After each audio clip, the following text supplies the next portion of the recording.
Hi chat, and welcome to another stream. How y'all doing today? Let's see, it is about to be Wednesday, the 8th of December. And we're here a little bit early. I figured I'd do some advent of code before we get started. Marsha is here. Hello, hello, Marsha. DDelsp has also resubbed at 12 months in a row. One whole ass year of subdom. Thank you, DDelsp. I appreciate your continued support. And that gets you a fancy new badge. Declan Hunt has also hosted. Welcome, welcome. So, yeah, the plan for today is to try and package up Python 3.10.1, which came out either yesterday or the day before or something like that, before Advent of Code starts, and then we will do some AOC. Let me say hi to everyone who is here.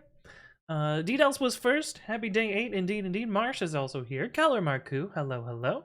Ace, welcome back. Good to see you. Mr. Singh, how's it going? Grab his iPad with the 4th. Evil Gordita is also here. Fixter Jake, hello, hello. Declan Hunt, welcome to the stream. Trop says, yo. Yo, Trop, what's up? Welcome, welcome. Fixter Jake says, hello, Mr. Java developer. Yes. Yeah. The TLDR of that is my team is canceled for the next half at work, so I'm now a Java developer, which fucking sucks, but what are you gonna do, I guess? Crone. Anyway, the biggest of size. Right, so let me just get this started since this is gonna take forever. Oh, we can clean up that directory, directories as well, because a bunch of stuff in here that I'm not using anymore. All right, we're gonna delete these two. 3.11 is still broken, and 3.10 is still broken for pip.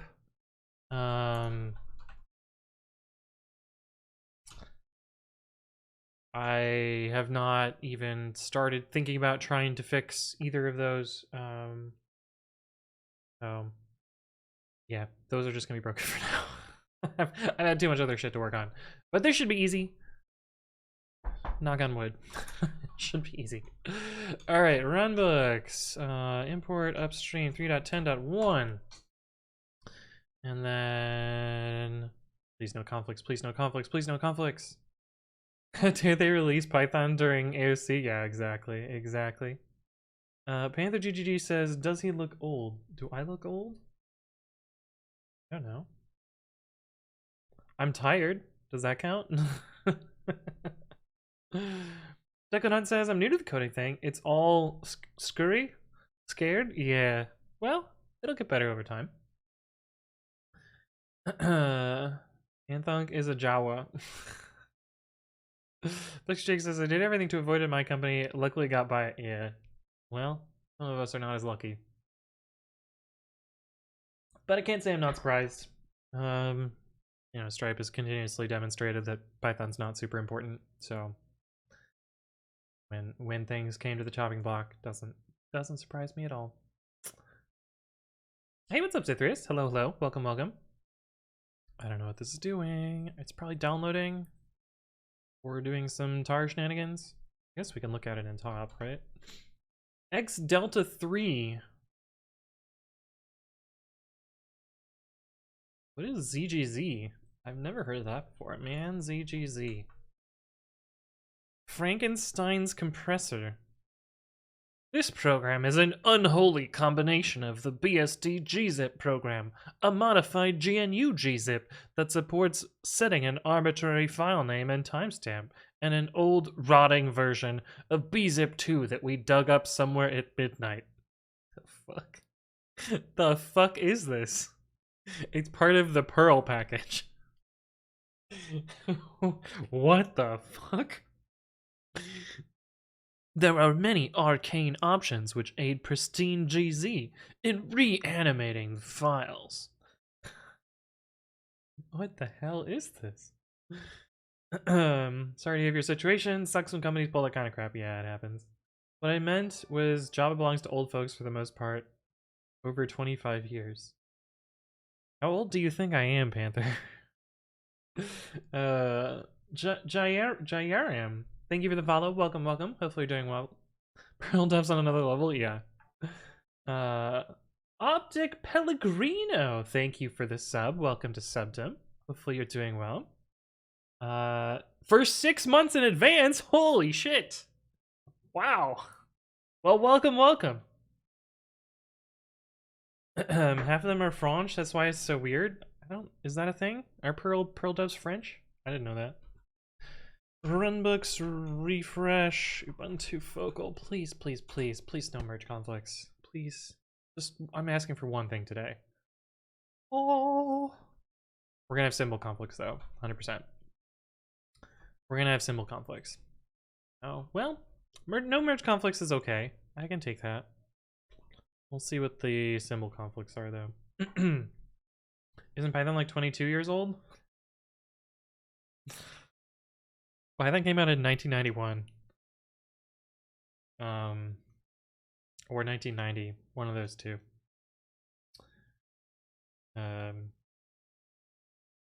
Yeah.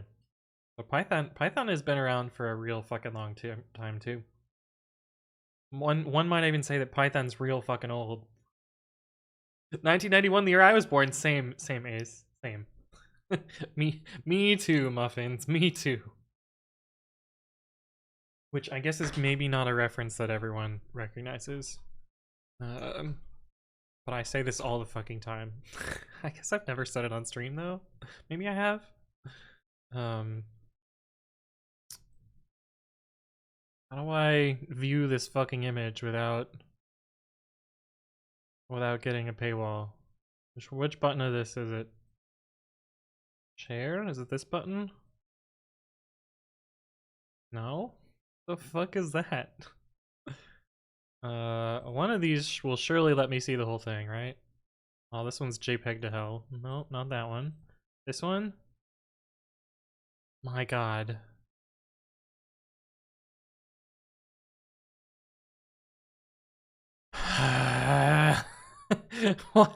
Why is it so hard to just see this fucking comic? This one? My god. I just want to view this image. Alright, this'll do. This is what I'm talking about. And I guess it's kind of blurry, so I guess I'll read it. Muffins, are you done?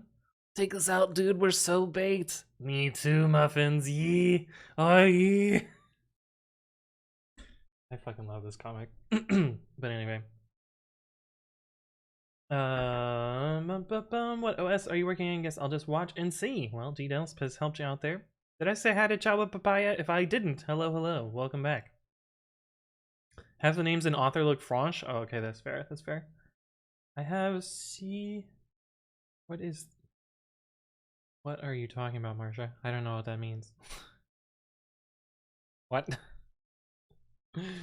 Java is still stupidly popular in large enterprise, but that can probably be attributed to it's what's been used for a decade and expensive to pivot. Yes, indeed.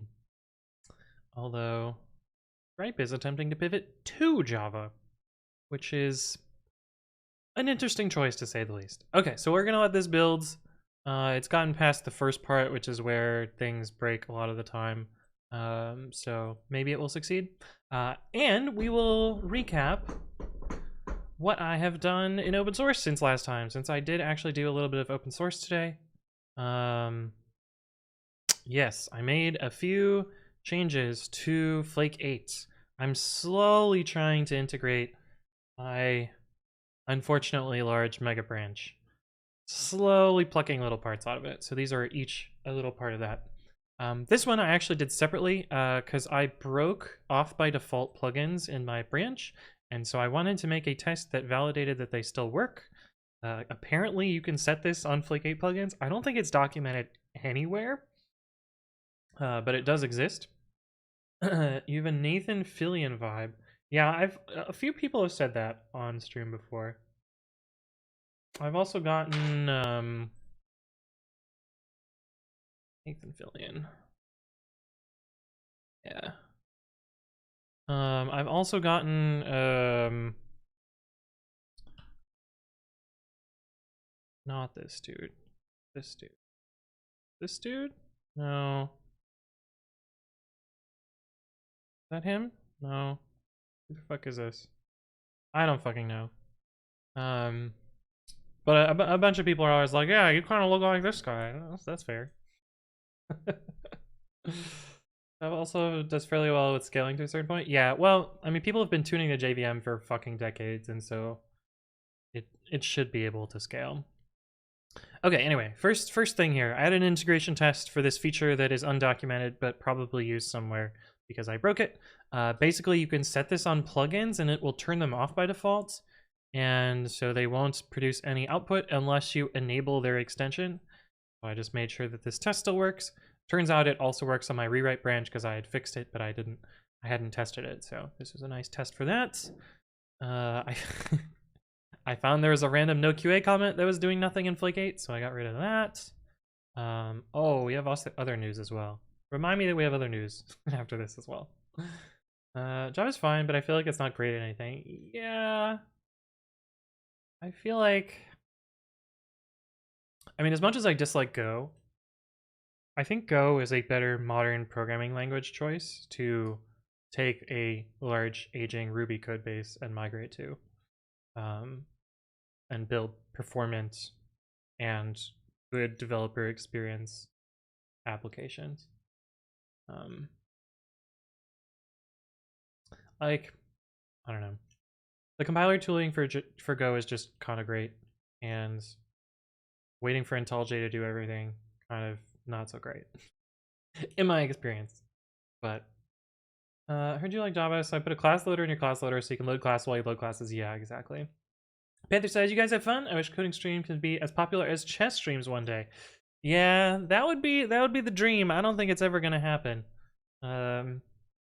Someone more famous than me would have to make them make it happen. But library support in Java is still pretty good, especially in the open source space. It is and it isn't. So we currently are in library hell at Stripe because of log4j. Because we have, you know, hundreds of library dependencies. They all depend on log4j. They've all compiled against whatever fucking version of log4j they want to use. Some of them don't use the log4j interfaces and instead reach in and, you know, call the classes directly. Some of them have bytecode hacks. Like, there's all sorts of shit going on for log4j. And so we basically have to either fork like 50 libraries and you know, get those all working together, or we have to like try every log4j version until one of them builds. And then even if it builds, it may fail at runtime because they're doing like terrible bytecode hackery. And it's just a fucking goddamn nightmare. So yes, Java has great library support, but it also has great library support, which can fuck you just as much. In developer efficiency, Go would be much better. Yeah, exactly. Go still does not have proper class constructs. It's a deal breaker for me. Yeah, I'm not saying Go is a great language. I don't think Go is a great language. I just think it's a better choice than Java for a large-scale code port. But yeah, I just think chess was all fancy, but it's such a meme now. How is it a meme? Hey, what's up, Neely? I watched yesterday's VOD. I think the read line thing you wanted was bang dollar or bang star. No, it isn't bang star because bang star doesn't expand out. I want something like alt dot where it immediately is in here and then I can start editing. And bang bang actually is a better version of bang dollar. Bang star will not do what you want. But yeah, I am open to finding the solution to that, but I don't think it exists. Hey, what's up, Barklak Slavic? Hello. Anything without exceptions is oof, to be honest. I never tried Go, though. Yeah, not having exceptions is kind of not so... I mean, it goes back and forth. I think exceptions are good. But I can understand why not having them would also be good, too. JRam says, how to view the stream from the beginning? So I upload my streams after they're done to my second YouTube channel. So that's one way to view them. The other way you can view them is through Twitch VODs, where if you go to twitch.tv/anthonywritescode/videos, I think it is, and then you can view previous streams there as well. I would say that YouTube is better for me because of ad revenue, but currently my second channel is not monetized, so doesn't fucking matter right now. Hey, what's up, Steve Bandito? Hello, hello. Last question, what is a great language? I don't know that there is a great language. I hear Japanese is pretty good. Ghost syntax just makes me feel weird. Hard to nail down what exactly about it, because I haven't built anything substantial with it. I think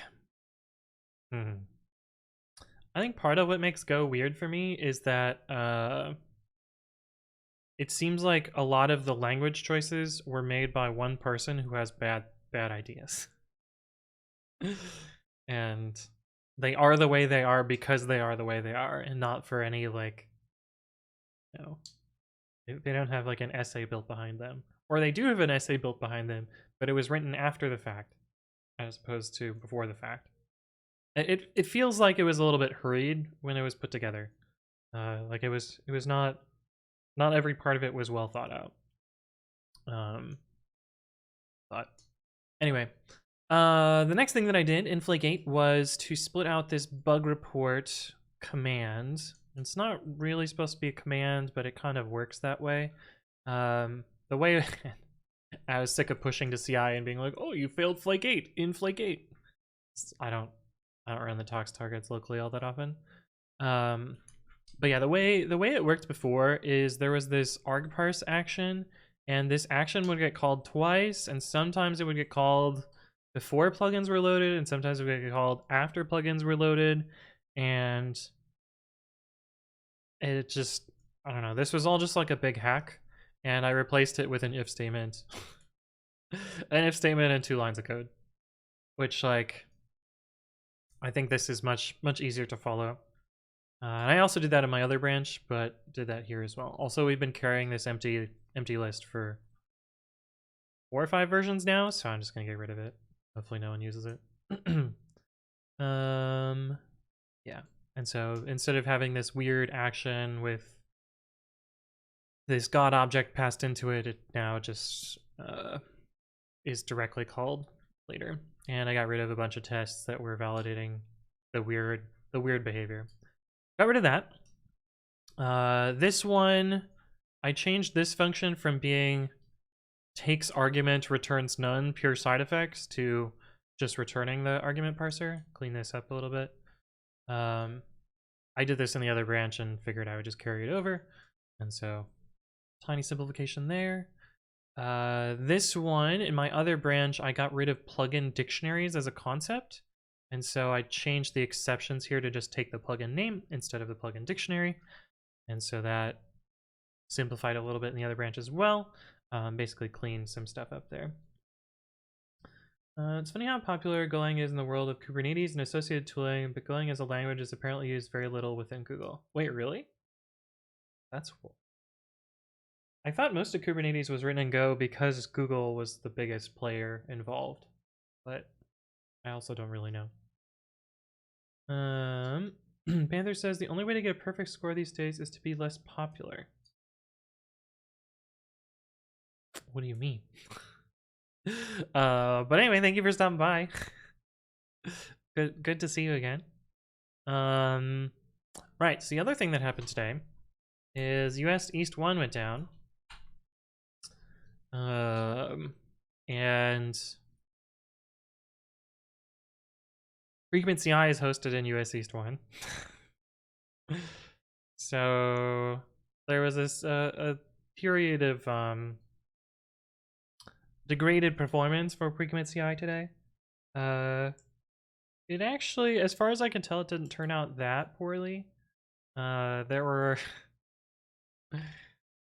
several 1,500s served from Frequent CI that I can see. There were 32 interrupted runs and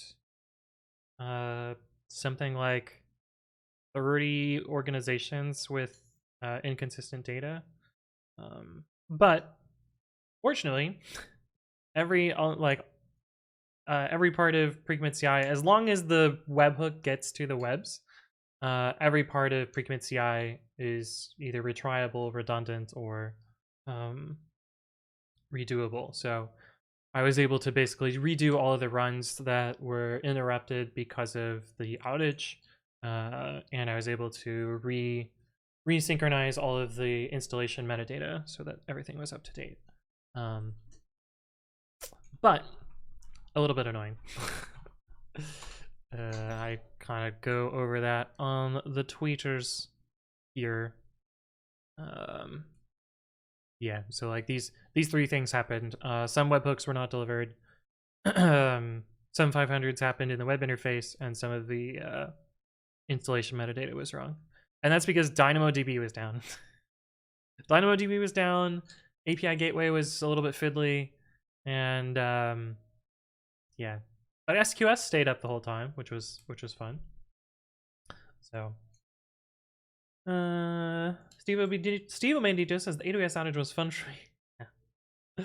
Marsha says I miss my bunner emotes. Oh no, you don't have mop anymore. Oh no, you just have to bongo everything. Yeah, there you go. Hey, what's up, Pythonic Pie? Hello, hello. Saw a meme about that earlier. Better be safe for stream, Marsha. Why is it all zoomed weird? There we go. Oh yeah. The fucking AWS okay. Yeah. Yeah. Yeah. Hey, what's up, Plasma Orbs? Hello, hello. Is the way to build backups in case your region goes down or a cloud provider goes down? It's extremely rare that an entire cloud provider would go down. The more realistic answer to that would be to build a multi-region service, which is certainly doable with pre-commit CI. There's nothing that really prevents it from operating in multiple regions. Like the biggest component would be using global tables for the Dynamo stuff. Every other part of pre-commit CI functions fine, independent of the region. I guess I would have to do something fiddly with API gateway also. But at the same time, like the complexity for that and the cost for that, there's no fucking way it's worth it at the current scale.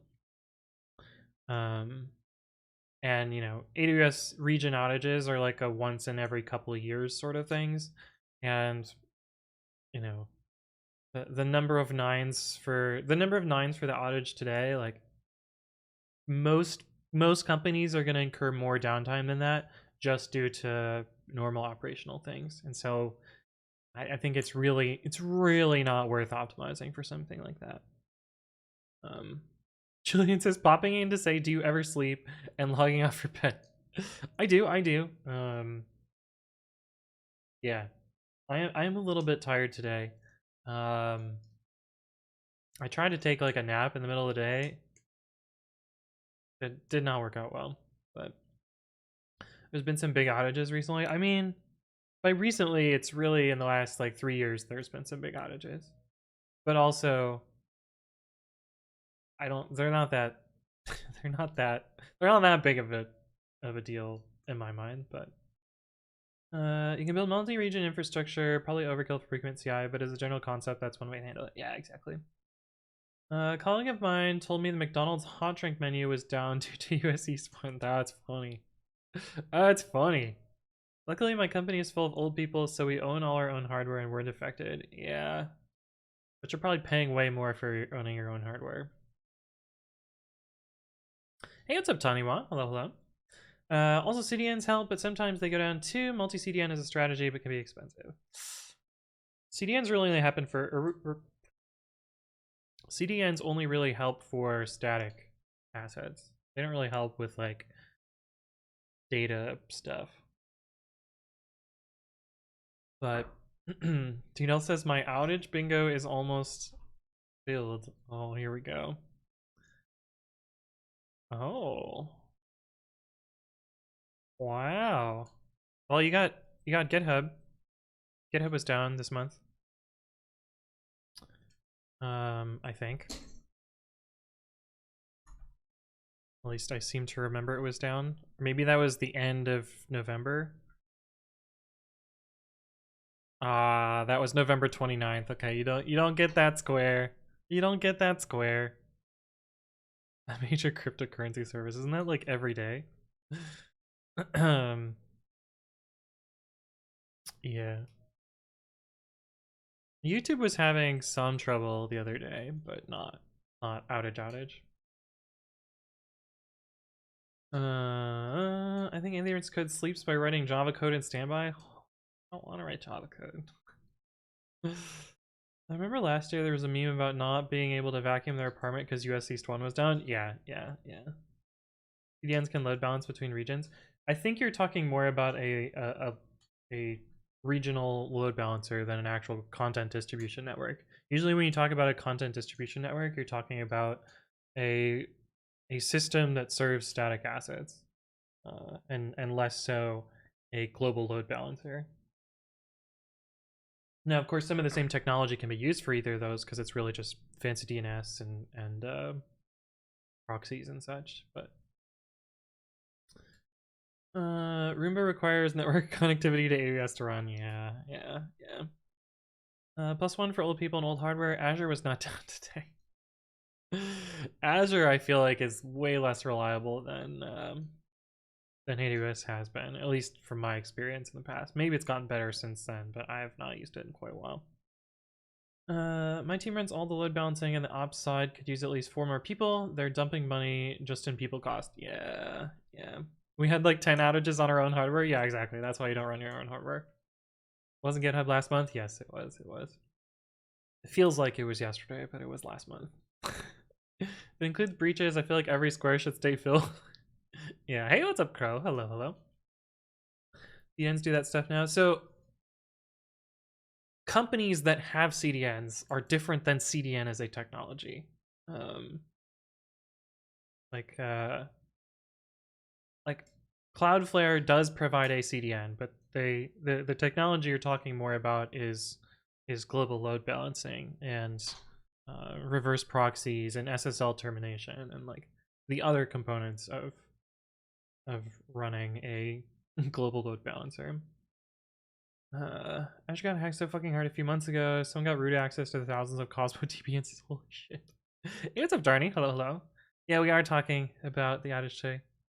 CDN stands for CD's nuts. Yeah, exactly. Hey, what's up, Willem? Hello. But yeah, Frequency CI was down today. Fixed it though, so everything's fine. It's all good. How's this going? Still not done. Okay, well, in that case, what do we have? 11:15. I'm gonna set up my Advent of Code stuff just so I have it ready, and then I'm gonna work on some Flake8 stuff. That sound good? Yeah, that sounds good. Did I upload today's video? Today is at 7? Yeah. Honestly, something funny about how YouTube works with series. I don't pluralized version of series. And this, I see this on like every YouTuber's content for series-based content is like the first 2 days are huge, and then they drop off dramatically after that. Oh, this one's actually pretty. I don't know why this one's higher, but they drop off dramatically after that. You said you had some news. Oh, I was just talking about the outage. Did I have some other news? Yeah, I think it was just the outage. You got AOC uploaded, but I didn't see another today. Oh, I think it's good. I think we're good. Nudes? So the first few in the series are the most important. I mean, that's where you're gonna get most of your views. Maybe it's due to autoplay? I don't think so, because if you look at the analytics for this video, most of it is like right in the beginning. I guess it's been fairly steady since then. Actually kind of surprising. It's getting real good on the YouTube search. I don't know why this video has so many views, because I feel like this video is oh yeah, this is more what I expect. big spike and then leveled off. So this video, I'm just this video is literally just come watch this on Twitch. Somehow I made $7 off of it. That's crazy. Like what? 55 hours of watch time on a 3-minute video. That's silly. But anyway, YouTube. $7 for making an ad. Yeah, that's essentially what it is. It's just silly. See, I was acquired and you're a billionaire now. What videos do you wish had more views? We'll go watch them for. I mean, I put a lot more effort into the explains videos than I do for these. I don't really care. I don't care about view counts. I do a little bit, but I also don't.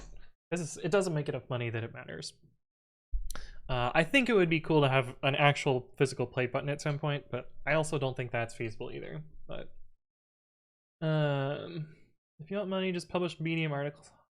I don't want to be a cringy Python, like, let's see if we can find one on Twitter. Because I hopefully we can't, because I usually just block them because I think they're stupid. But let's see. See if we can find somebody with their cringy wow, a lot of Ryan Lane there. Being a cringe. No. Love you, Ryan. Just kidding. Wow, I haven't seen one yet. Usually Twitter is like, here's a recommended article about somebody with some like extremely basic or bad take about Python. So is this one? No. I am very surprised that we haven't seen one yet.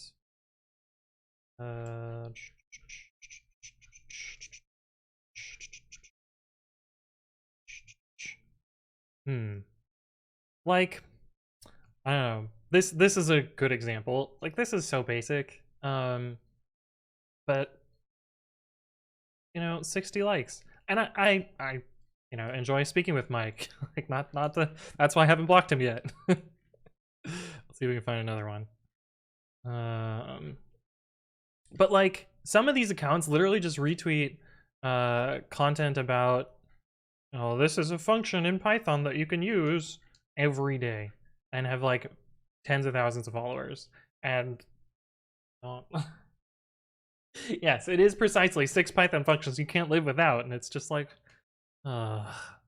just search hashtag Python on Twitter. Yeah. But it's like low effort content, and I don't want to produce low effort content. Like, most of the stuff that I try and put out is, you know, actually interesting.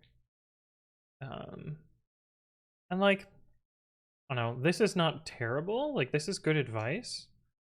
Their example is actually reasonable. But it's also just like recycled content.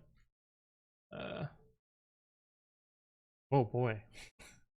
This is actually a fairly useful diagram. What the fuck is an elements? That's not a data type.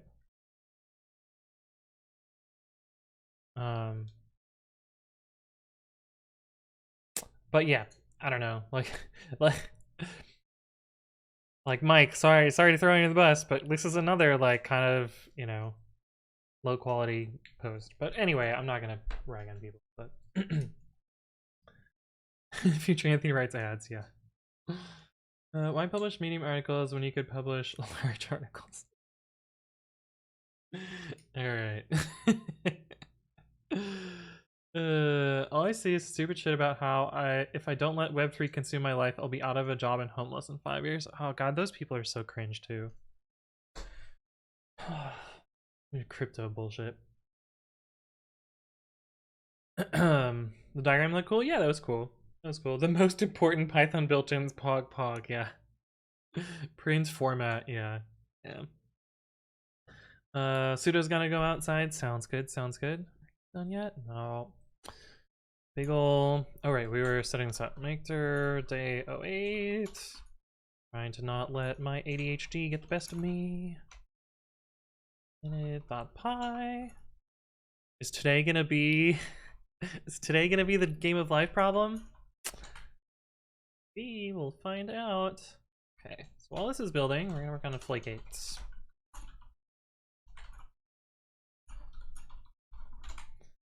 My cat is making bread in his bed. Nice. It's a little the little needs.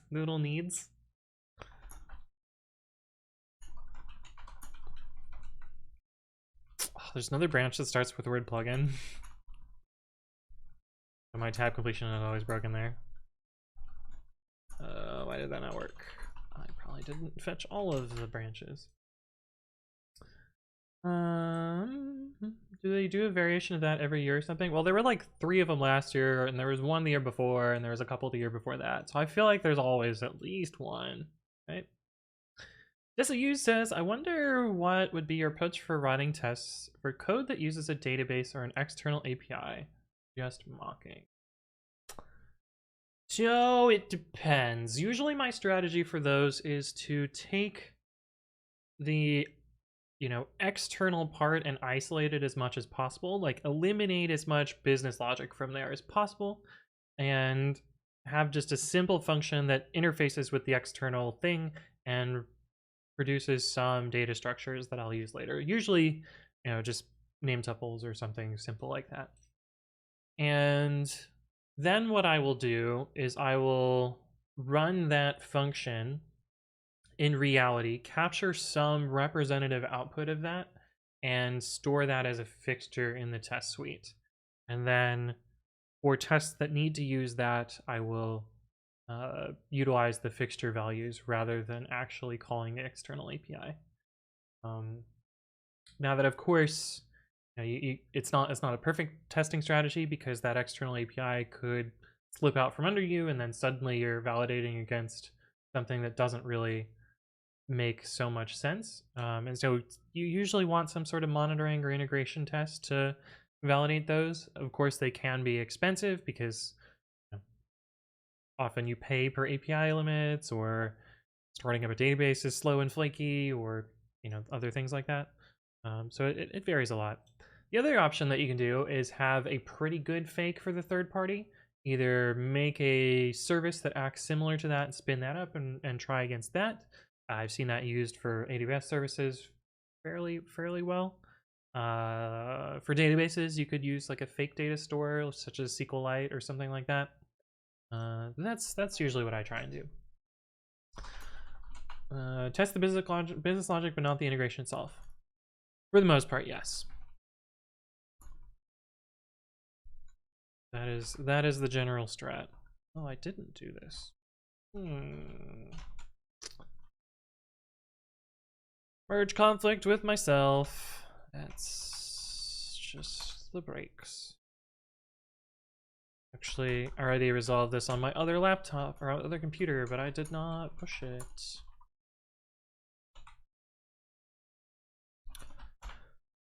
Okay, how are you doing? Still building. Okay. Oh, I was gonna clean up these repositories. We definitely don't need all these sitting around.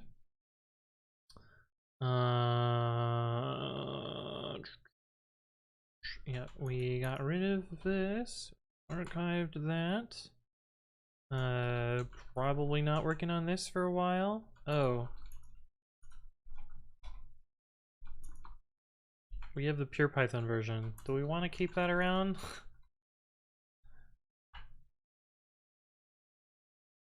Probably not. It was kind of a cool little demo of stuff, but I don't think it's worth around.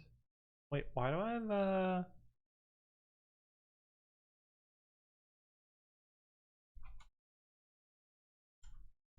yeah, we don't need you anymore. I have to keep this around because it has Terraform state in it. The inlet server says, I mostly use a database in Docker and have a fixture adding data to the database if needed in tests, and another fixture resetting the database contents. Yeah, that works. I've seen that used successfully before. This is when I gave my talk. Don't need that anymore. I could probably archive that repo.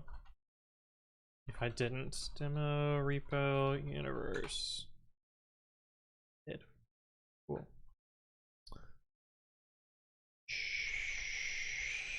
That's not done yet. Neither is alint. All repos I keep around. Anthonywritescode code I keep around. Oh yeah. I was gonna finish this with where is X, but we've both been busy. Debian notes. What are you? Oh yeah, I did all these things. So I can get rid of this. Cool, cool, cool. I've never used it before, but I've heard this is pretty okay. Oh no. Not Modo. Oh god. Oh. If it works for you, use it.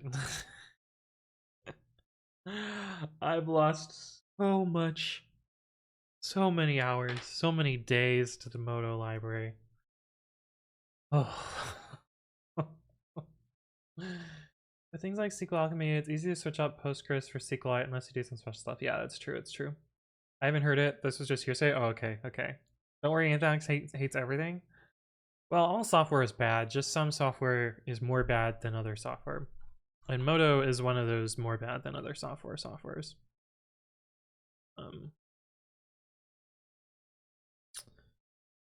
Okay. I don't think I need this. Well, still use this sometimes, so maybe I'll keep it around. Is there anything here that I didn't push? Nope. So we can get rid of that. Well, you know, I should probably just open source this. So a while back, like almost a year and a half, 2 years ago now. 2 years ago. Holy shit! It's been 2 years. 2 years ago now, I was scanning GitHub repositories to find ones that have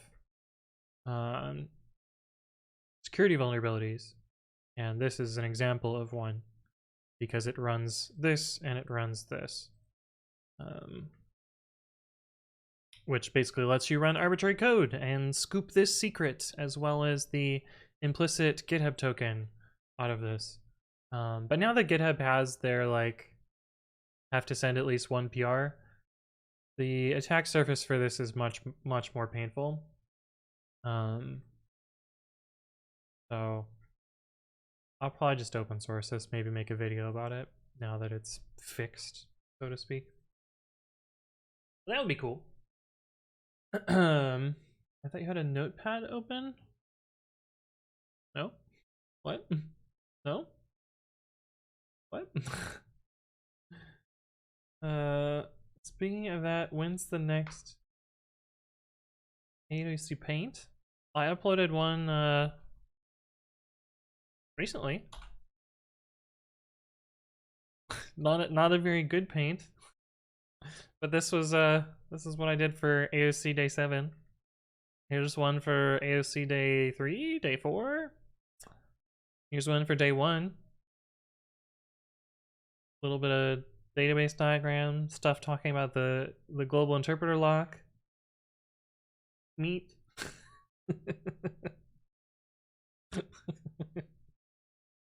Meat. CDNs. Fuck was this? Bitmask. UMask. Multiprocessing. More multiprocessing. More diagrams. Architecture diagrams. Docker build. My switch controller. Space work. This is your code, Marsha. That's a long time ago. But yeah, we do some paints. Is the newest one a Trident? No, it's a distribution and like trying to find the position based on some stuff. Some high quality memes, yeah. Meat. Yeah. Yeah, exactly. Okay, so Done yet? Oh, still no. Okay, so what I want to do today is port this file's changes out of this branch. So that's kind of the next thing to do here. And I don't know how that's gonna work.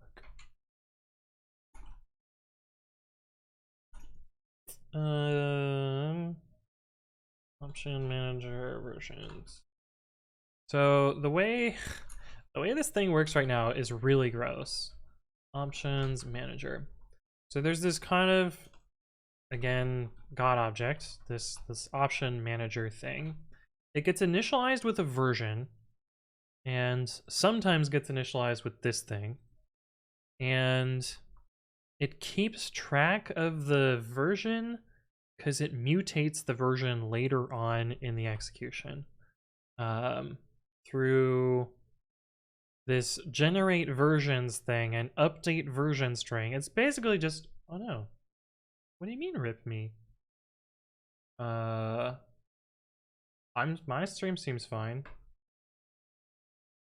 Seems fine to me. I didn't drop any frames. The Twitch player did die for me also, so probably Twitch being shit. Not my problem. Twitch had a glitch? Yeah. Yeah, so refresh. Refresh. RIP all my viewers. Twitch running on US East 1, yeah. Right. Anyway, what I was saying before I was rudely interrupted was there's these like mutating things here, and so it kind of has partial state. And in this branch, I got rid of all this partial state and just had it initialized up front, and that made things a lot more straightforward. Wow, a booty emote that hasn't gotten banned yet? I'm surprised. Those are rare nowadays. But yeah, what was I doing? Cherry picking. Spaceman, thank you for the follow. Welcome. Hopefully you're doing well.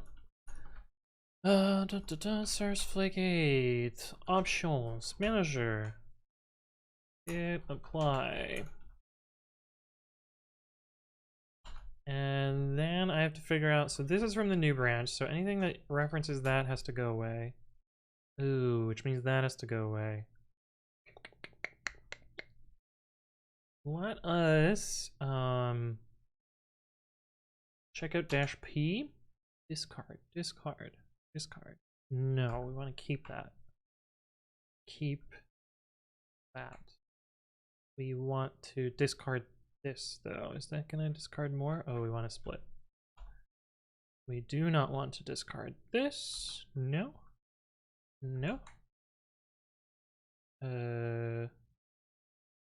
Yes.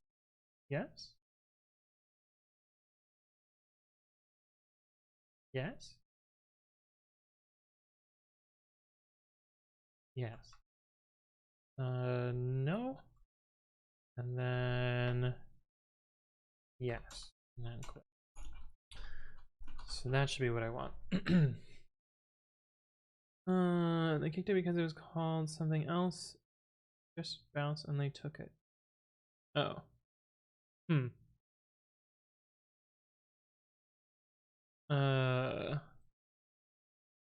Did Twitch die again? You should be able to refresh. Of course you can't hear me. Refresh. I wonder if Twitch is doing it intentionally, just like, hey, let's give you more ads. That's usually the point where I say fuck it and create the 2,000 line PR.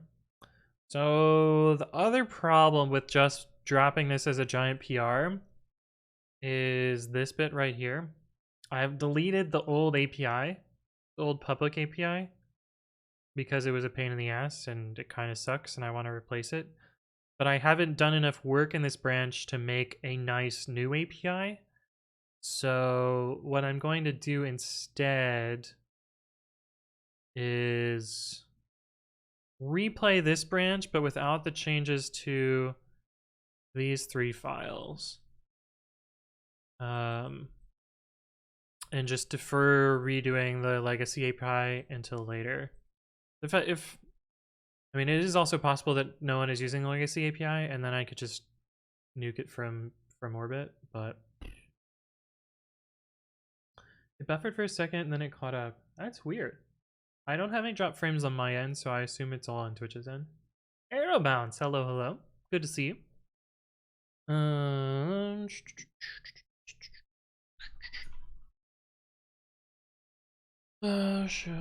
Show, capture, no.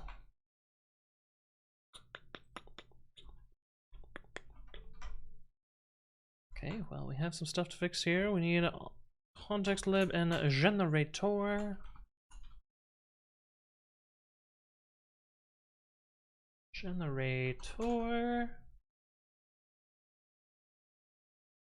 No attribute plugin version.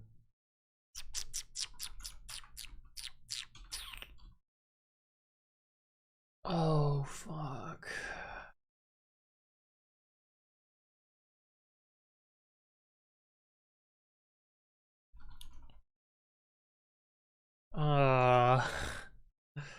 Oh no, I factored this out, but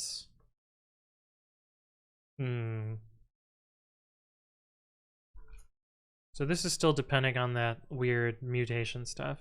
So we gotta fix that, which probably means I have to do a separate branch for this as well.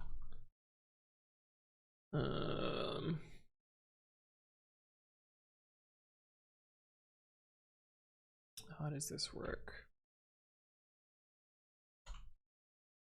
Okay, so we passed the option managers in here. Really what we need to do is pass in the version and the plugins, which will be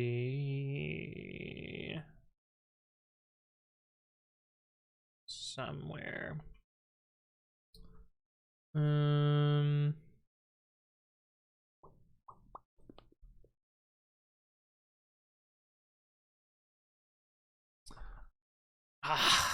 Version stir checks, whatever that is. I think it's checkers, and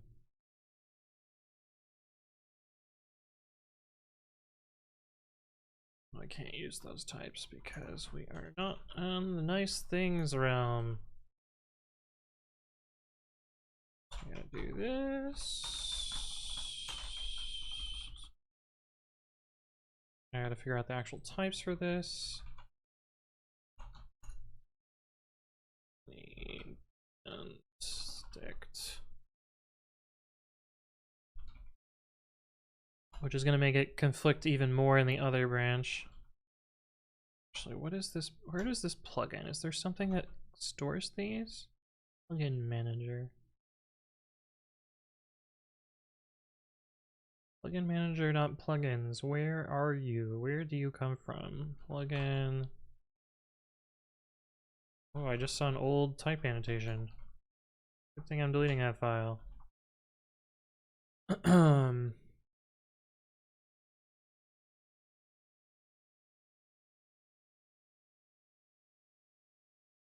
Self.manager equals plugin manager.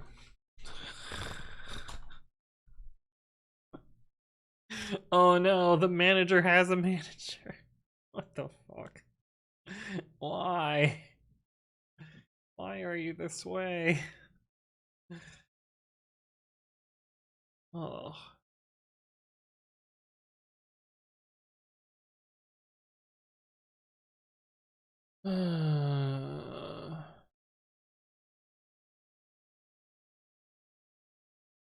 Plugin type man. Okay, so we just have 2 of those.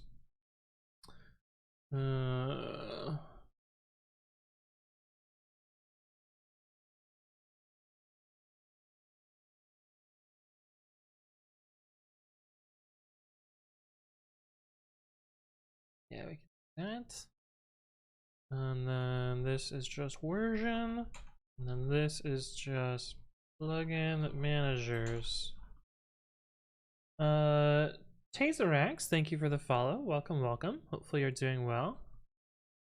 Plugin managers. List plugin manager. 2. List dict stir any. Whew, exactly 80 characters. Nice. Lasered, welcome, welcome. Hey bro, are you good with C# and have knowledge about class diagrams? I have an assignment and I'm having a hard time understanding how to set up even though I've researched a lot. I haven't written class diagrams in quite a long time. But yeah, Ripstream V2. Oh my god, Twitch, what the fuck? Refresh. Oh, the refresh is not bringing it back. Oh no. Are we back? Can you guys see me? Man, this sucks. I'm sure it's great for my view count too, for Twitch to just continually interrupt my stream. We're back? Okay. That's really annoying. That's really annoying. Nothing I can really do about it though.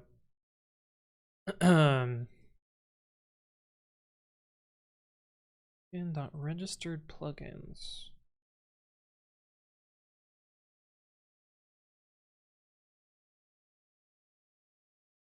Your stream is hosted on USC Swan. Yeah, right. Refreshing work? Nice, nice.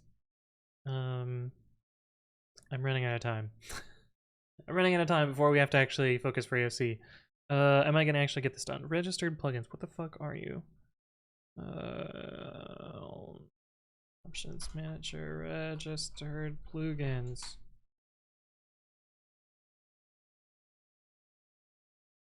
Oh, because I got rid of that. What were you before?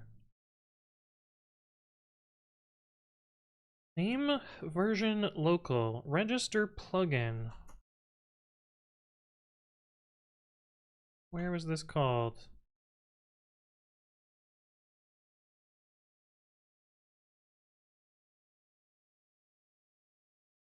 Here. Manager.versions.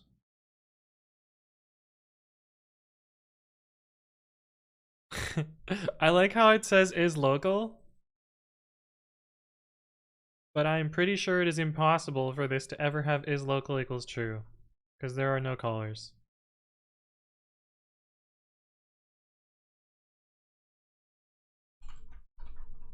Unless... Nope. Literally no way for it to have local equals true. Sick. Cool. Love it. Great. Awesome.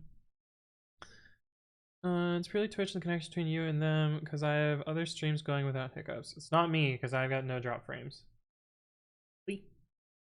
0 dropped frames. Twitch has many ingest services, so it is possible that one of their ingest hosts is having trouble, but it's not between me and Twitch. Otherwise, OBS would tell me. Hey, what's up, AS Steve? Hello, hello. Welcome back.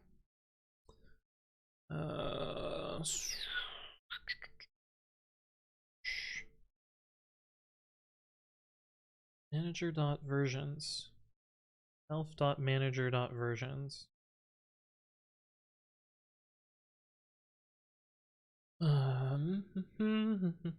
Okay. So we can replicate that. Oh, another old style annotation. Unfortunately, I'm deleting that module. Don't forget to fill up the glass. Yeah, I should actually do that before that happens. Before the stream starts. I blame Noodle. I just realized in the last night's AOC leaderboard outage preceded the AWS outage only by a few hours. Conspiracy theory? Yeah, I wonder where AOC is hosted. Also, did that end up getting fixed? Like, are the personal stats back? Yeah, they are. Cool. We can see I got 0 points. It's crazy that less than 10 minutes is, you know, 1600 here. What was day 4? Day 5 was bingo boards? No. Day 4 is bingo boards. I don't fucking know. But I'm being beaten. Barely. Well, I think I have more points than T-Bot-T, so. Hepta says, does Stripe give good refreshers? Seems like the offer only has 1 year of RSUs, granted it's paper money. I am not going to talk about that on stream. um,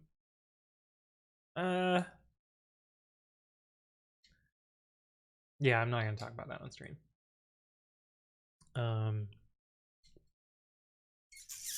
Yeah.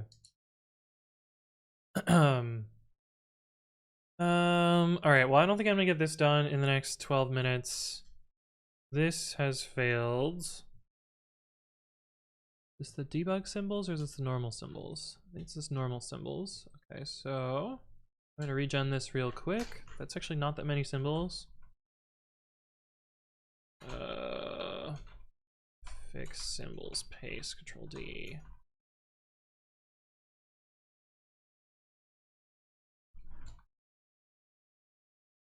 Someone just banged on my door again in the middle of the fucking night.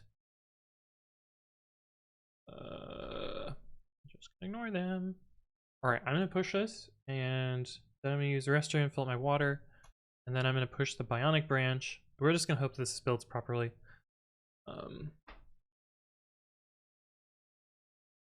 And then we're gonna zoom. Yeah, it's really weird that someone's banging on the door because it's like midnight. I'm gonna go peek through my keyhole.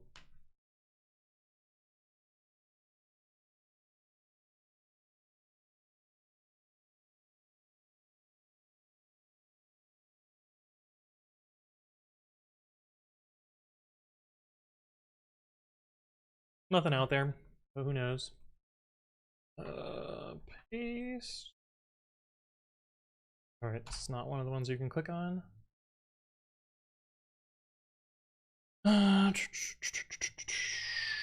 Got 10 minutes. Okay, I think I can do this. Refresh, Ubuntu, Bionic.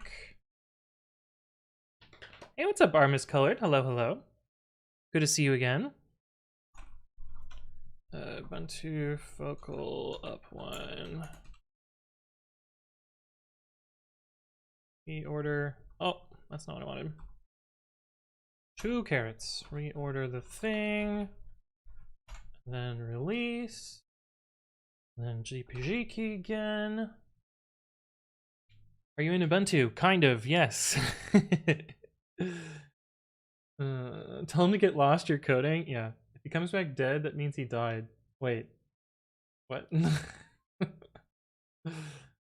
I wish I was as efficient as him. I rely too much on the mouse. Oh, I use the mouse all the time.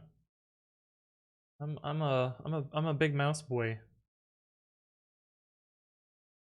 But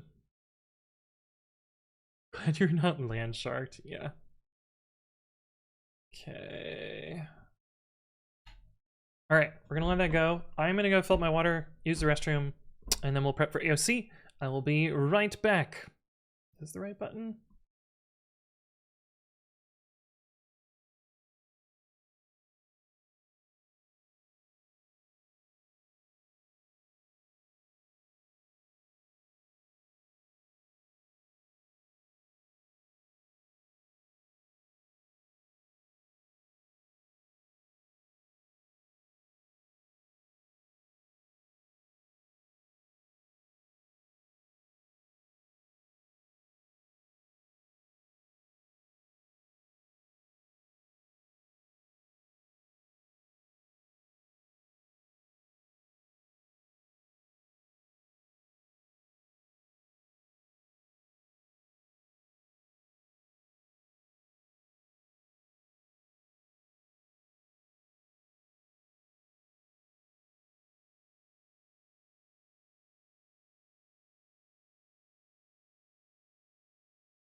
Alrighty, let's get prepped. Okay, so that's out of the way. Hopefully that succeeded. I'll just deal with... Did I not save? Save. I hadn't done much anyway. I can always redo it. That's fine. UC 2021. There are 2 ways to write error-free programs. Only the third one works. that's pretty on par there with that yoke. How much time do I have? 7 minutes. Okay, cool. All right, so we have already set up this one.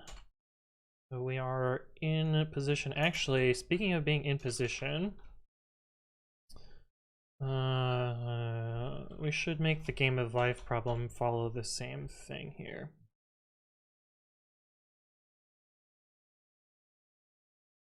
That way, this is ready to go as well if we need to do that. Watch there not be a game of... So, what was the meme last year? I think the meme last year was like, today's gonna be the maze puzzle. It's gonna be a maze puzzle today. Today's gonna be the maze puzzle, and then the maze puzzle never came. This year it's gonna be, today's gonna be the game of life problem, and then it's just never gonna come. Dagobab, hello, hello. Game of life was more last year. I mean, the year before I had Game of Life also. Game of life is just a common problem that happens. I sure should hope there's not a game of life. Yeah, it's gonna be impossible in your in Snap Logic.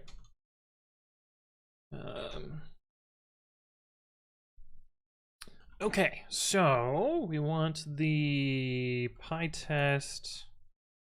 We want this command. Gonna fail, and then we want the PyTest part 1. But I'm also going to do this. I always fumble to do this copy, so we're gonna stick that copy on the end there as well. Then we want AOC. I typoed this last time. 2021 day 8. We got that ready to go. Considering what I found out today, it might be possible to do just kind of ugly as hell. Interesting. Maze like corn, yeah. Yeah. All right, adventofcode.com. We'll refresh this when it gets to 0. Feels like you should automate the year, day, and the download input since you already did it for uploading. Good point. Cheyenne CHK, thank you for the follow. Welcome, welcome. Hopefully you're doing well. Yeah. Maybe we'll do that after this, because I mean, I could probably write that code in 3 minutes. But I don't want to push it, you know? I was gonna make a joke on when the encode puzzle was gonna be, but then remembered we had a day with valid encode input already. Yeah, it's true. Hey, what's up, VWoo? Hello, hello. I was worried yesterday was going to be a new encode problem based on the input. Yeah. Well, I assume you saw on the Discord, somebody found that there's actually an encode program embedded in yesterday's input. Did we find the secret? I saw it on the subreddit.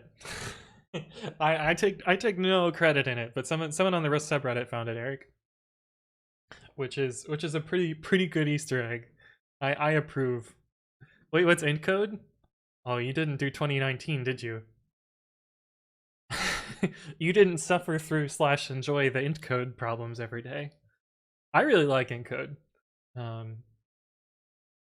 Eric says, I got some sleep at like 7 a.m. this morning. Oh yeah, you were up late fixing things. How did that go? Is there postmortem on the subreddit? Aneurysm, hello. Encode++, yeah. We appreciate your hard work on the site, just in time for AWS to blow up, yeah. Yes, thank you. No postmortem, not much to say. Okay. Fun. But it does look like everything's back, which is good. Do we get to know what broke? I don't know. That's for Eric to tell us if he wants to. Too many crabs. Crab overload, yeah. Do we not broke? His sleep schedule, yes. Precisely. I went from the frying pan into the fire when I woke up and found AWS all exploded. Yeah, it's true. What is this Reddit? There is a subreddit for Advent of Code. Yeah. Fuck. Fuck. Fuck. Fuck. Fuck. Fuck. Damn it. Fuck. Damn it. Okay, we're good. I'll owe you that one. I'll owe you that one. When we're doing the when we're doing the sequel, I'll do some Vim for you, silly buttons. Oh, it's already disabled. Whew, okay, we're good. We're good. Everything's fine. Everything's fine. Okay, so I don't have to owe you that. When I re-enable it, it'll flip it over for you. I didn't even spoil it that time. Yeah, I just had forgotten to I had forgotten to re-enable or to re-disable it. Re-enable it? Re-enable it, yeah. I just wanted to hear it say AWS Bongo. Oh, I didn't even notice you did that. That's so good. Right.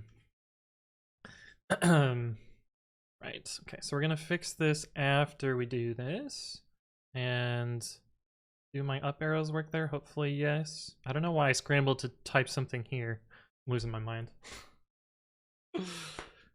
Muting, yes. Good luck. Have fun. I'll see you all on the other side after we have solved today's puzzle. Or or when I get stuck. But yes. Have fun. And I wonder what the drawing is this year. Are they stars or are they water? I'm thinking water. Yep, good luck. How's it going, Panic Point? Alright, this, and switch this tab, and refresh, and what the fuck? That's not the input?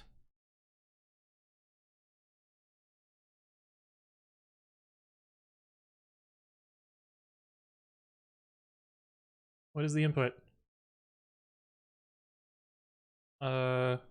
This is the input. Okay. And expected value is... counting only using the output values, part after pipe. There are 26... Okay. What the fuck? Is there not supposed to be new lines there? Focus on the easy digits. Consider this larger example. Blah, blah, blah, blah, blah. Because the digits 1, 4, 7, and 8 each use a unique number of segments, you should be able to tell which combinations of signals correspond to those digits, counting only digits in the output values. Part after the pipe. In the above example, there are 26 instances of digits that use a unique number of segments. Highlighted above. How many times do the digits 1, 4, 7, or 8 appear?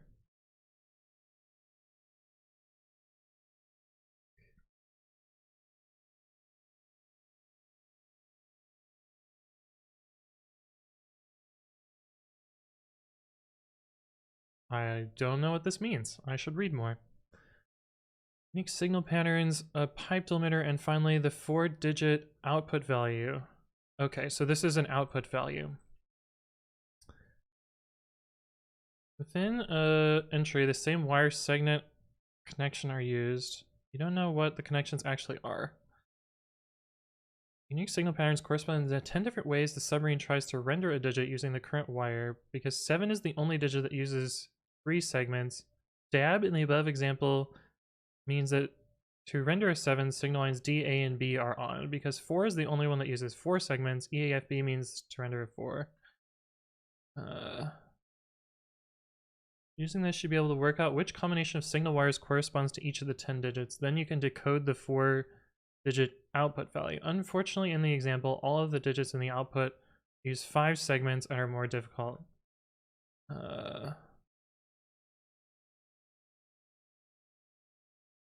26 instances of digits that use a unique number of segments.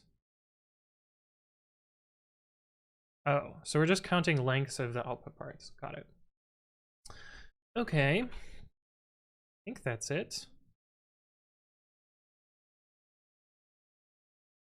Lines, : 2. Is that how that works? get the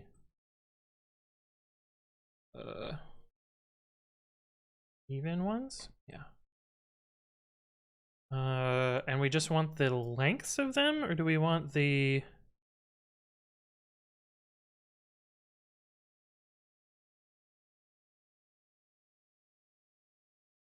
Why is this one not bolded? What does this mean? Wait, why are both of these bolded?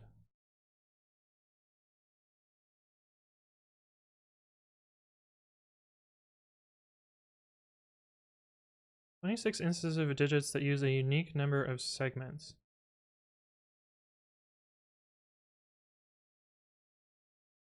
What do the letters mean?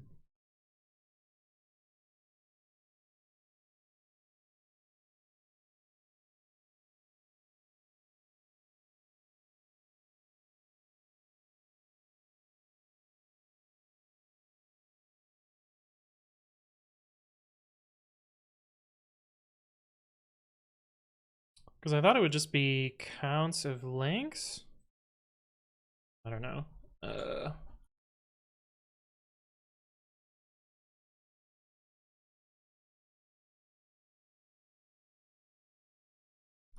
don't think this is right, but I am not reading the problem all that well. Okay, so we have 37, so that's clearly not right. So what does this mean?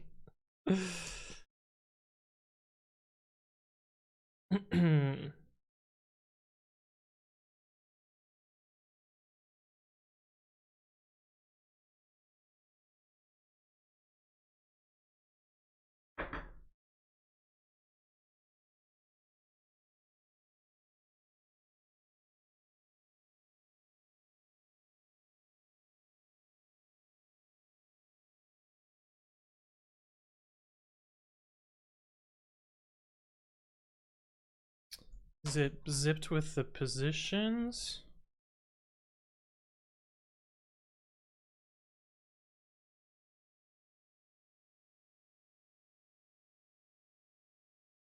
No, that's even bigger.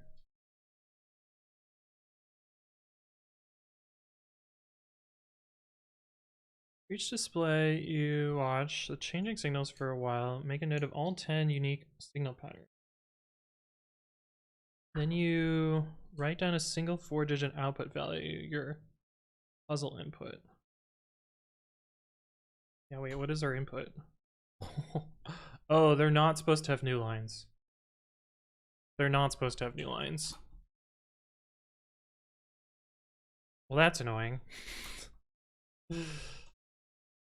I was about to solve a problem that has completely different inputs and outputs.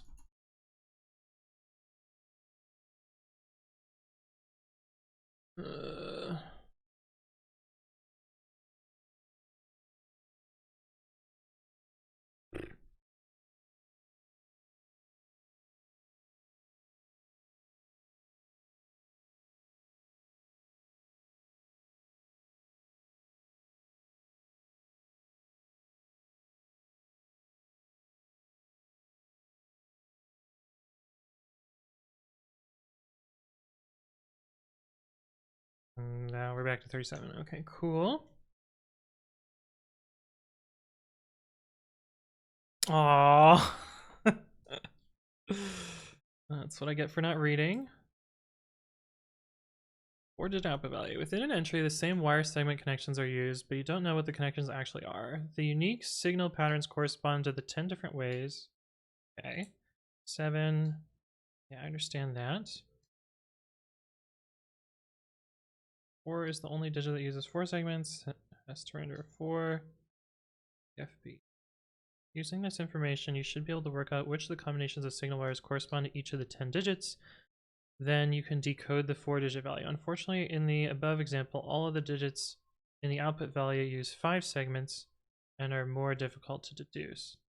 For now, focus on the easy digits. Consider this larger example.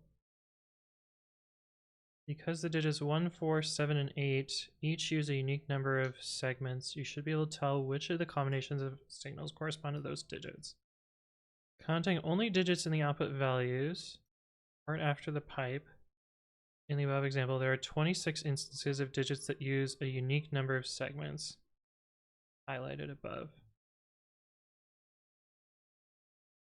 How many times does digits 1, 4, 7, or 8 appear? Oh. Oh. Oh. Oh. 1, 2, 3, 4, 5, 6, 7. So there's 7 for that, 3 for this, 2 for this, and so 2, 2, 4, 2, 3, 4, 8.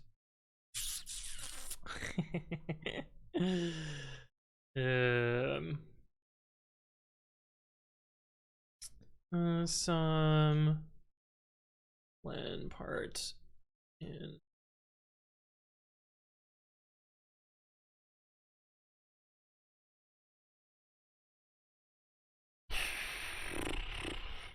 two, 3, 4, 7. Is that what it was? 2, 4, 3, 7.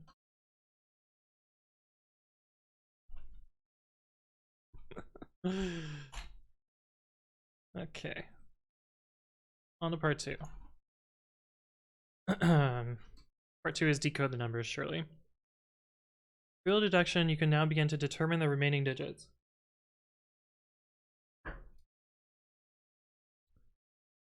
Blah, blah, blah, blah, blah.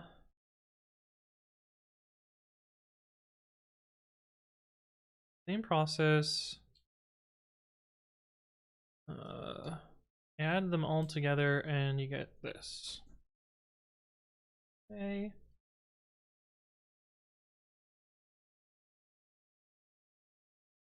So it's just figure out the digits. Got it. So we need to figure them out first.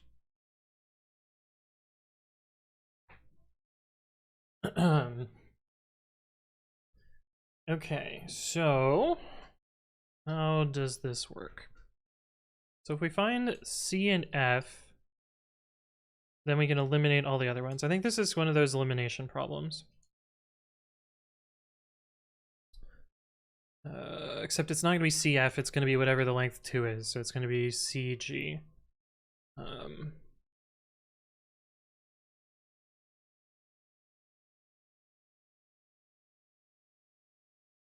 Okay, so digits. Oops. Digits. Wait, did we not use the input parts at all? What the fuck is the inputs for? Did I misread this?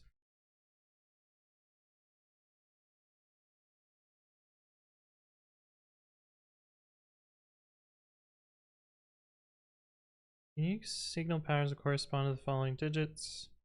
Yeah, okay. Adding all the output values. For each entry, determine all of the wire segment connections and decode the 4-digit output values. What if you get if you add up all the outputs? So the inputs are literally not used. They are just red herring. Great. Dot update and part dot split. Okay, so that gets us all of the digits. And we know that len 2, well, the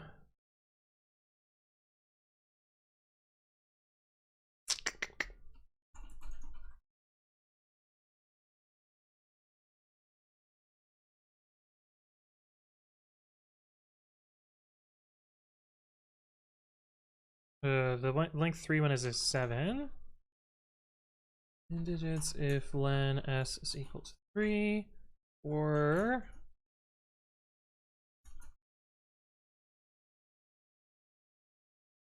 and 8. Okay, so from that, we know we can figure out what the positions are. So to get from this, to figure out what the top thing is, we can subtract from here. Let's just do digits dot discard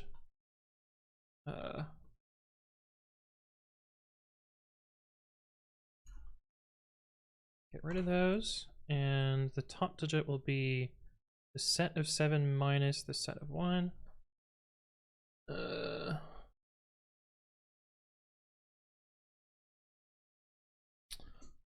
That gets us whatever this is to get the. Now that we have the top, what can we figure out? They all have the top. Not super helpful. We can find the ones that don't have the top's not super helpful. H should be lens 7. Yeah. Good call. So we know the top. We don't know the right or left because all of their marker ones have it.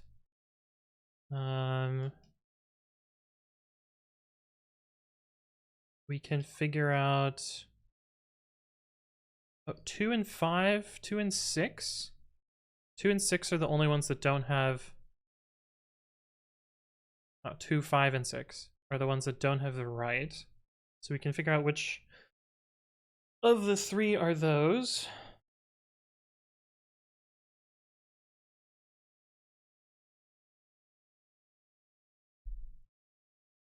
Oh, and from there we can figure out whether it's 6 or 9. Okay, so that's how we can identify those. So 1, 2, 3, 4, 5, 6. Oh, so this is length 6. 1, 2, 3, 4, 5. That's length 5. This is length 6. So if we look for a length, are there any other 6s? 1, 2, 3. This has 6 also. Okay, I think 6 is the one that we want to find next. So this has length 6 and is missing one of the ones that is in 1. Okay.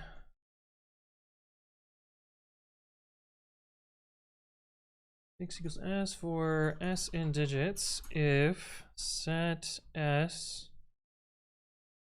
Well, first, if len S is equal to 5 is what I said. 2, 3, 4, 5, 6. 2, 3, 6.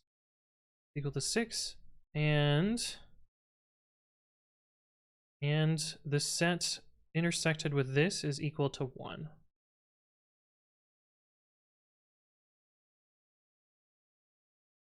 Okay. And set S and len, set S and set 1 is equal to 1. So it means there's 1 overlap there. Let's see if we have that so far. Too many values to unpack.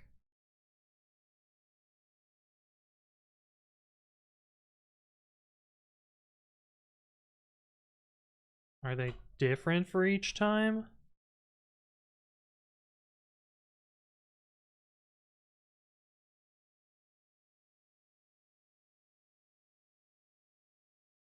Oh, they're different for each time.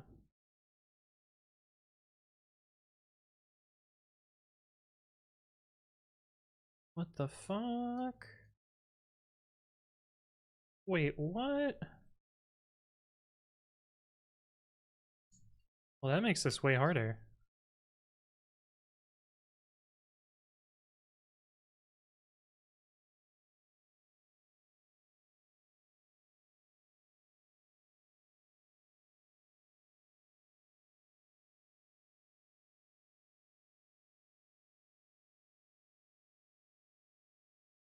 Oh, so these have all of the 10 digits in them. Got it. Okay.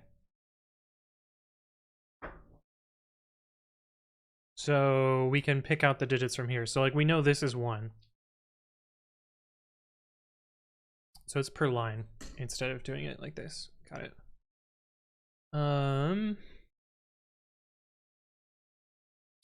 Okay, total equals 0.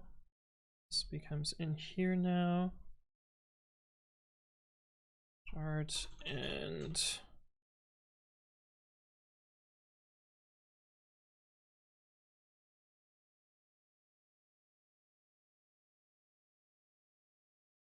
then we do the same logic here. Figure out what these are. And then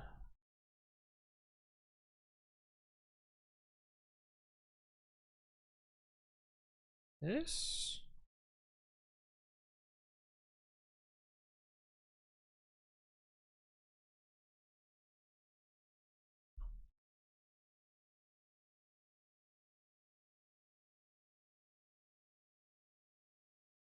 Too many values to unpack. Really?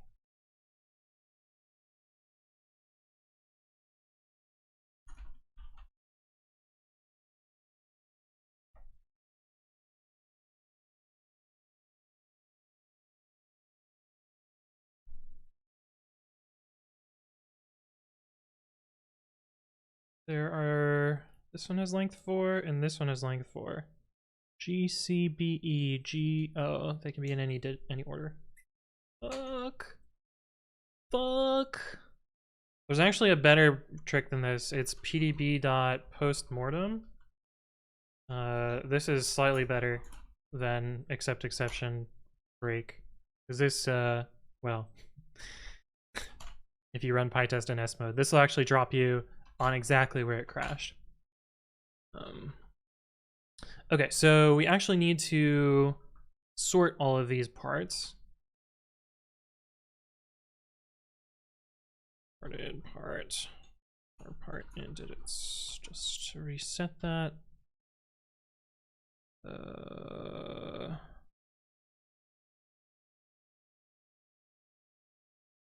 so now it should work. So now we have 1, 7, 4, 8. 8 is missing a comma. And 6. Okay, cool. So now we have figured out another number. We have 5 down, 5 to go. Okay, so now that we know 6, what can we figure out next?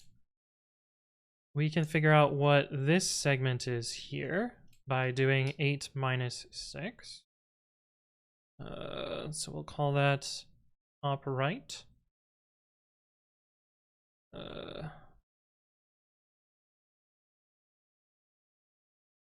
Top R, set 8 minus set 6.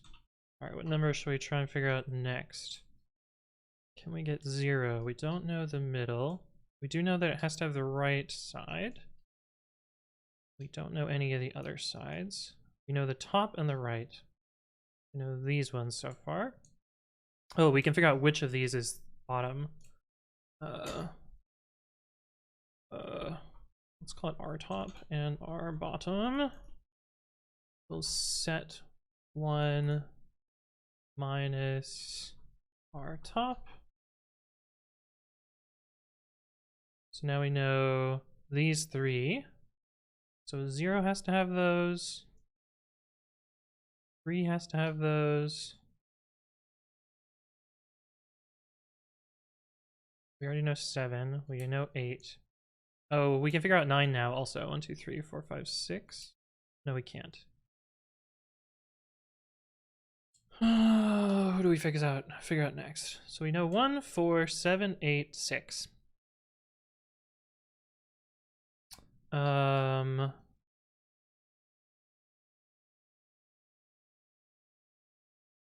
there any others that are missing top right? You all have top right. You don't, but everyone else does. Okay, so we can find 5 next. 5 is length 5.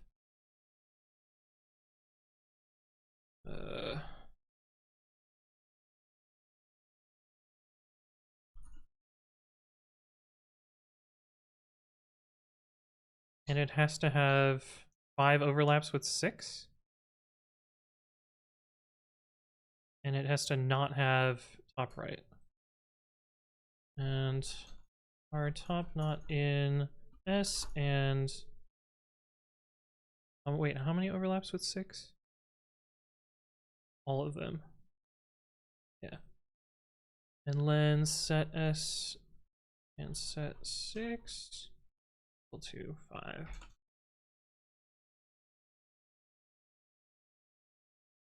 Okay, so we have 5 now. Is this redundant? This might be redundant.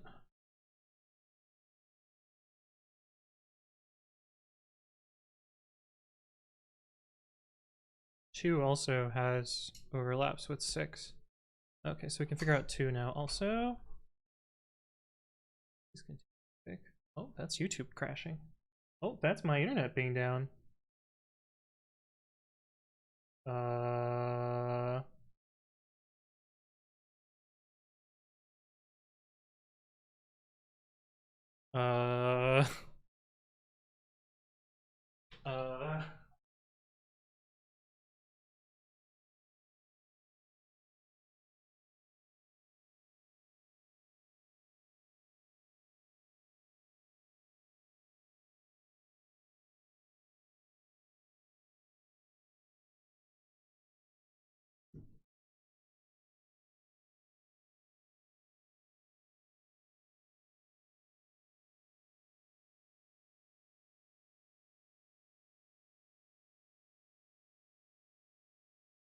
Well, that sucks.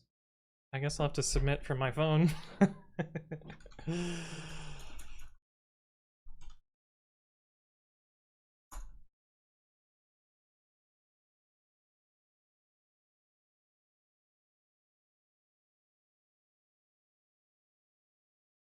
Are we back? Hello?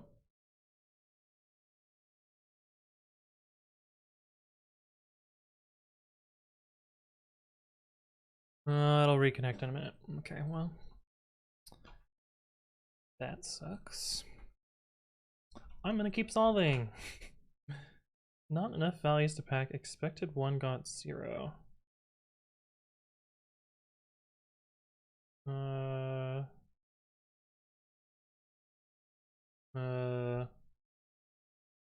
Back.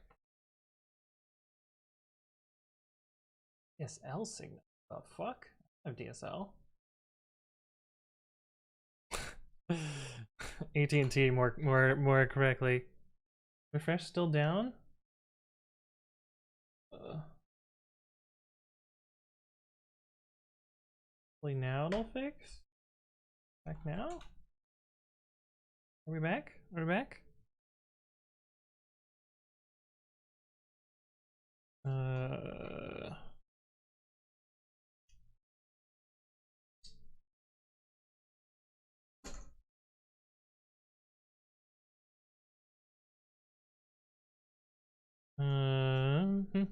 We're back. Hello. Cool.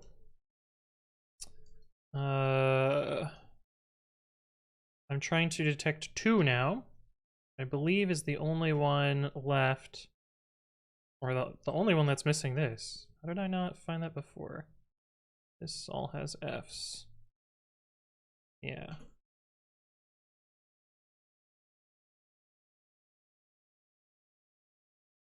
Okay, so we found 1, 2, 3.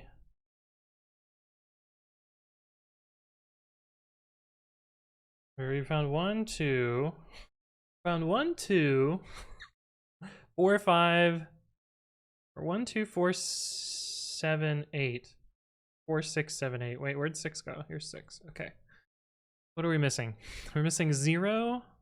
1, 2, 4. 1, 2, 4. Did we get 5? Yeah. 1, 2, 4, 5, 6, 7, 8. We're missing 9, 0, and 3. These both have length 6. This has length 6 also. They all have length 6. Ah!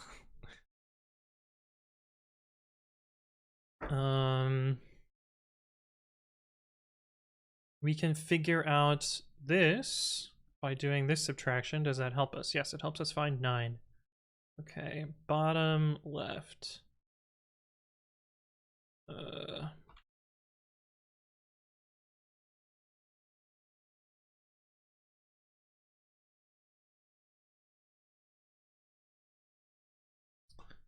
We can find the next number. Once we know this, we know which one is 0 because it has to have that one. And it's length 6. And it's not equal to 6. So it has these two and this one.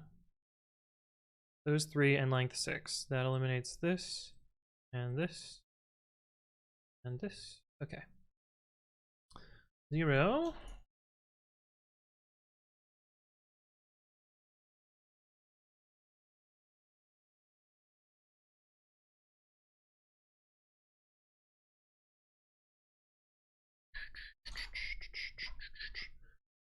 And set S and lbot.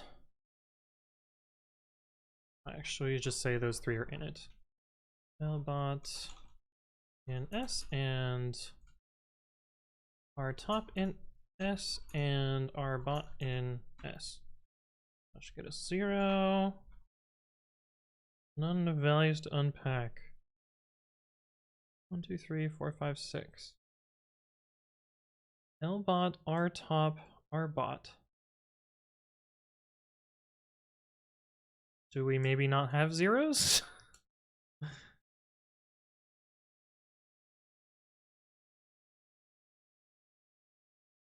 This should always be 10. Okay.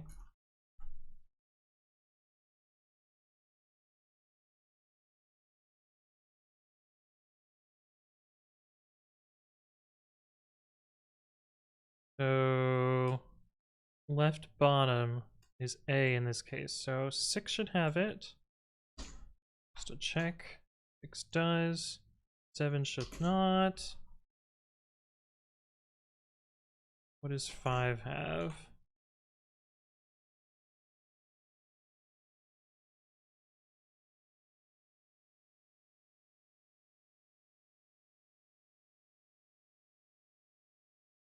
That's wild. Why? I have miscomputed something here.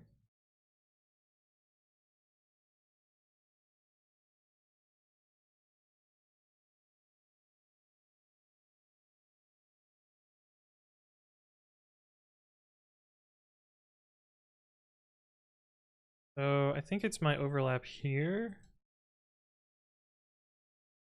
We had one of these two. We didn't know which one was which. But it's length 6 and only has one of those. This is length 6, has both. This is length 5. This is length 5.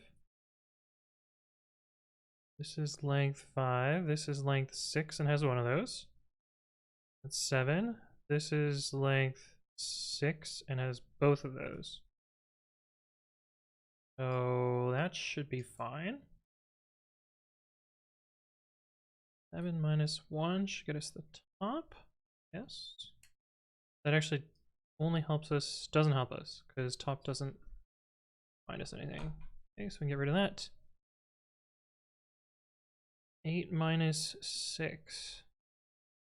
We get rid of just this one, so that's how we find right top. And that's how we find right bottom. That all seems fine. The 5. Length 5. Here 6. 1, 2, 3, 4, 5. Okay. Length 5 and R top is not in there. This has R top. That shouldn't be there. This is 5, has R top. This is 5, does not have R top, which is the one we're looking for. 6, 3. Yeah, so that should find 5 fine. What the fuck? How have we not found this correctly? The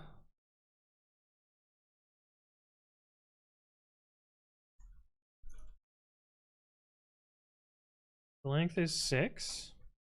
What do you mean digits? Oh, dang it.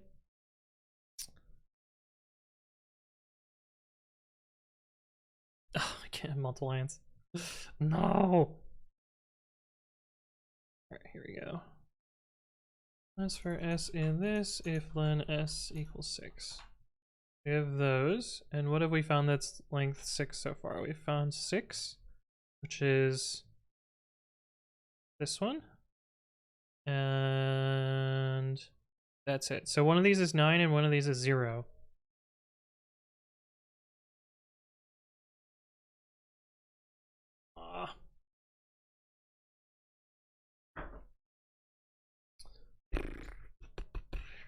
So why is this wrong? Well, let's find 9 instead, I guess.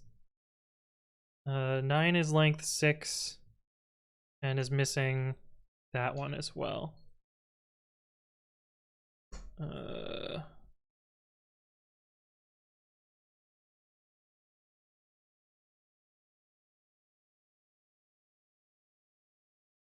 That's also wrong. Oh, that means one of these is wrong in some way. It's really annoying.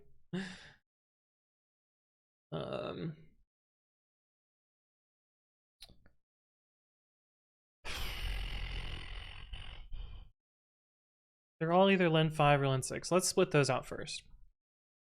Len 5 equals s for s in digits if len s equals 5. Len 6 equals s for s in digits if len s equals 6. Okay.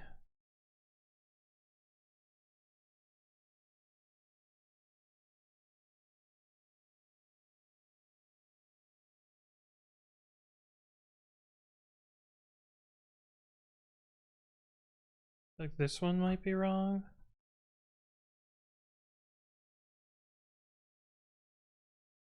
There are 3 in len 6.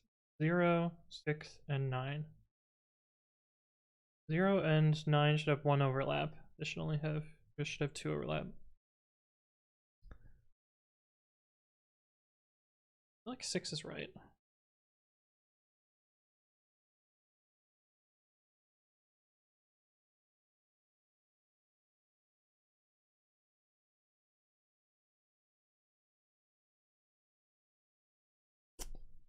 Equals 6, ought not in, our top in. Fuck. Ah! Typos, stupid built-in keywords. Okay, so we found 0. And we should, oops, also be able to find 9.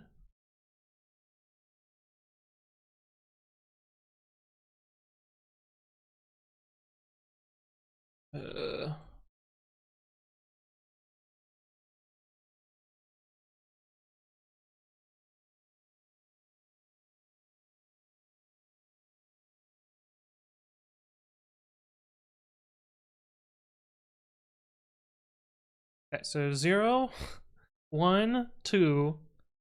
We are missing 3. 0, 1, 2. We're missing 3. We have 4, 5, 6, 7, 8, 9. Okay, so we just have to find 3. So 3 will be digits minus.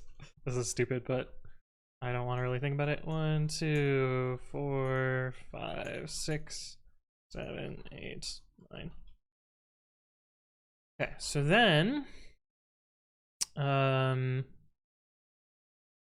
total plus equals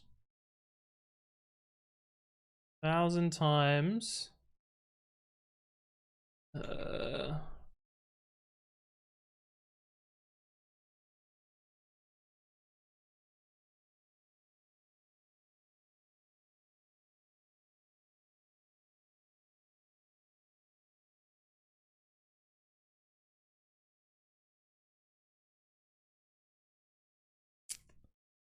and part 0.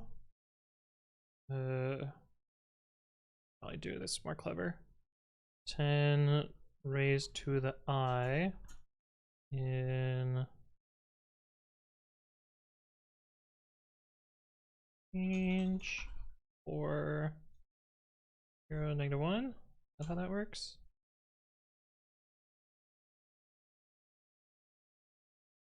Three, -1, -1.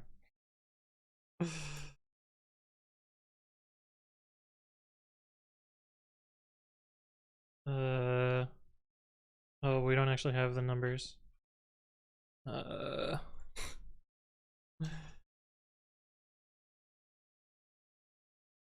This is gonna look stupid.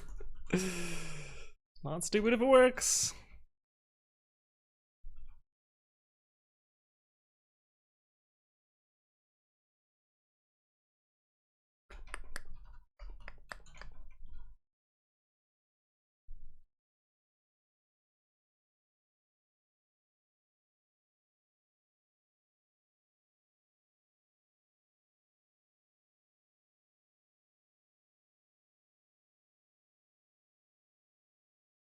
Unhashable type set.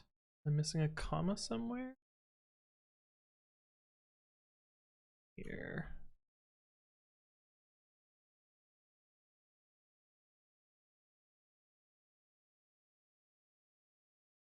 Oh. Some.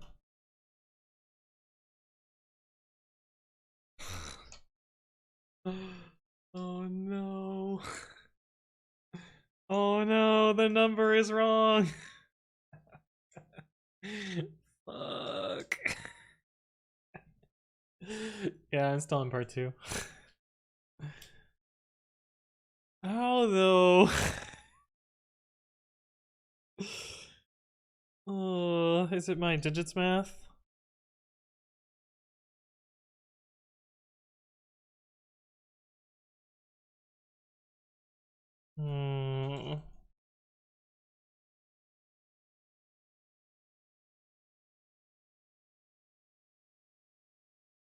No, that looks right.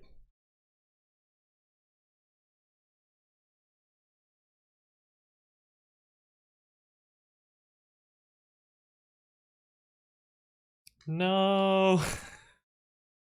No. Fuck. That sucks. Oh, this is gonna be a real pain in the ass. We have to debug all these numbers again.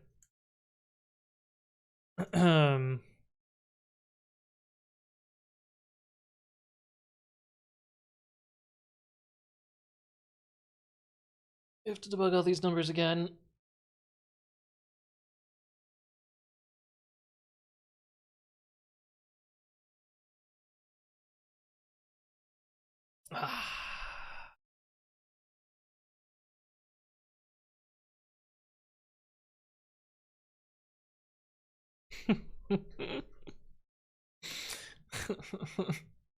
Is a typo in a comprehension? Yeah, probably. Probably somewhere. Reading part 2? Yeah. Yeah. Yep. Okay. So let's look at this again. The length 6 ones are 0, 6, and 9. The only one that has 1 overlap with 1 is 6. So 1 overlap with 1 must be 6. I'm very confident about 6. Once we know 6, we can figure out what the top right is, because this is the only difference. Okay. And we can figure out the bottom because we know what 1 is. Okay, I'm confident up to here. 5. We look at the ones that are length 5. We have 2, 3, 5, 2, 3, and 5. Of those, 5 has the bottom, but not the top. Okay. Top is not in it, and it overlaps with that. Top is not in it. 2, 3, 5. Okay, so you can find 5 by length 5 and has top missing. Instead of doing this. Top missing, and we can just do this. That works. Slightly simpler, should be the same logic. And 2 will be len 5, and the bottom is not in it. And that means that 3 will be len 5 minus 5, 2. Which we computed down here differently.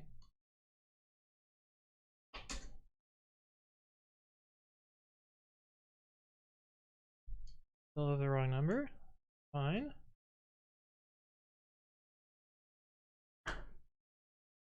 We figure out the left bottom because we have figured out 5 by looking at the difference between 6 and 5. Because this is all they differ in.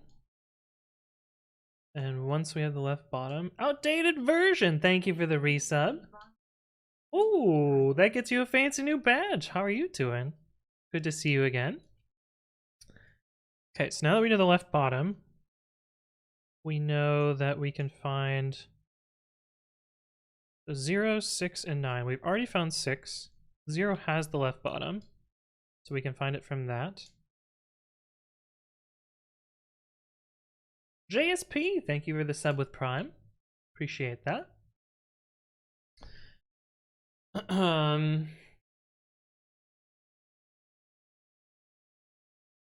0 is lin 6, and it has the left bottom, and the right top, and the right bottom. Yeah, which means it would eliminate this one. Okay. And then we get 9.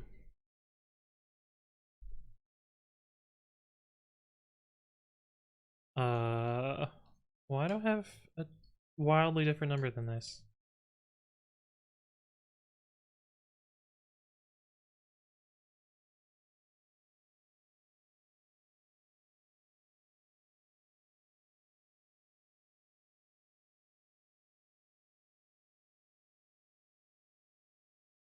I figured this out. Then the 4 digits of the output value can be decoded.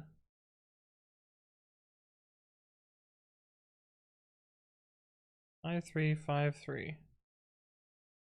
Okay. Following this process for each entry in the second larger example. Oh shit, are there 2 examples?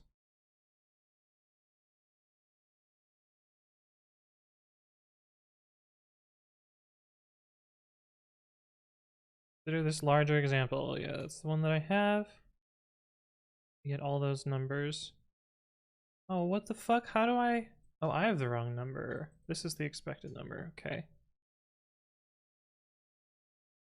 Alright, well, let's print the numbers and see what we get. Let's see which one goes wrong.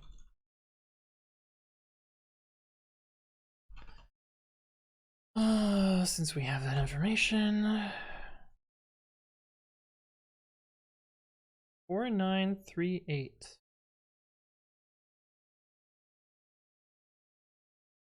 We're already off to a grand start.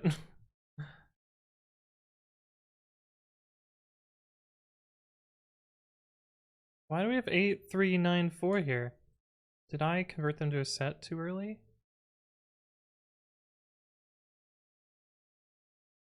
I have these in the opposite order. Oh, is that the problem? Wait, what the fuck?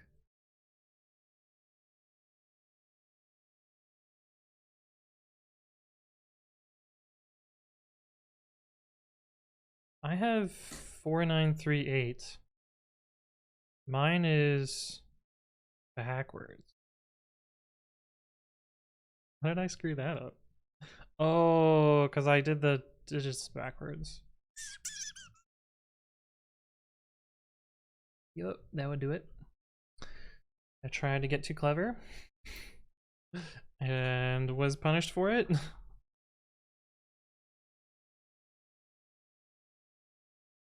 B minus 0. Invalid input because we still have the print. Doesn't try and submit garbage because I was clever about this.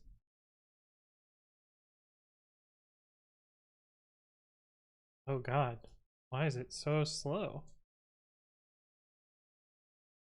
What is going on? Is it trying to submit? Is it failing to submit? What's going on here?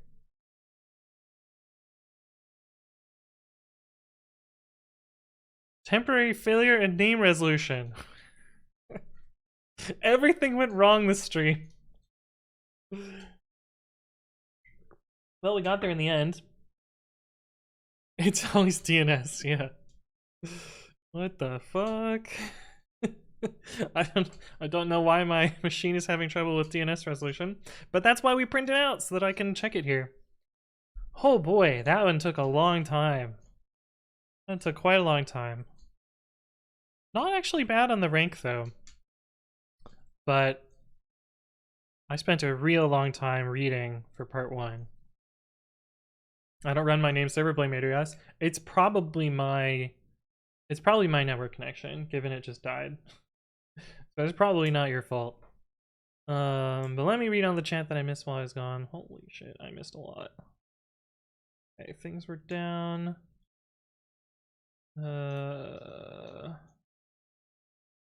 Plurmorant, welcome, welcome. Oh,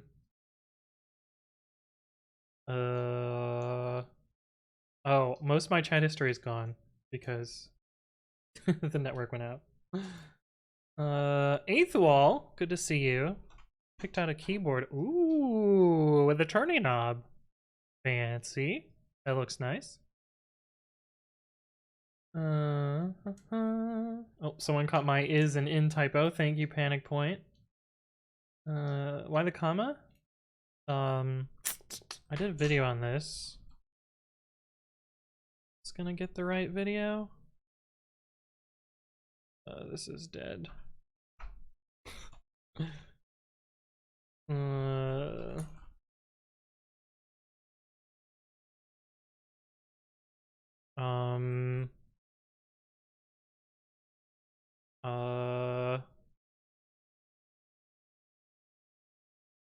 Oh shit. I just turned off my network and now how do I turn it back on?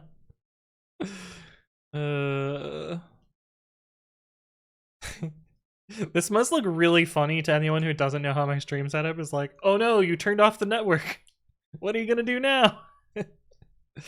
Where's the network? Am I just like, why isn't, oh, it's literally at the top.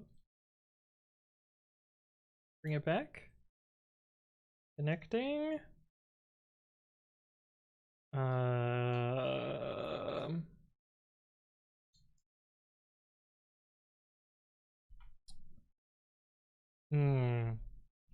Well, you know what we're gonna do real quick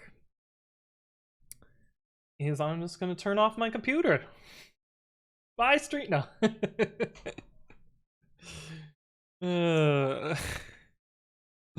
It's a ZDW. Hello, hello. We're gonna hope a reboot fixes it.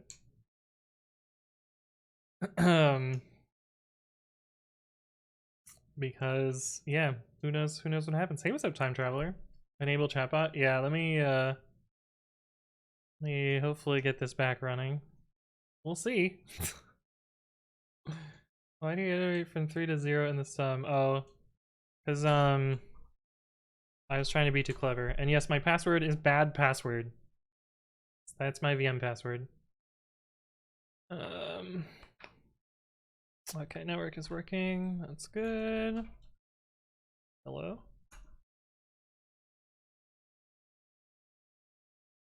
Okay, so now I should be able to do explains, comma. Yeah, you had no idea.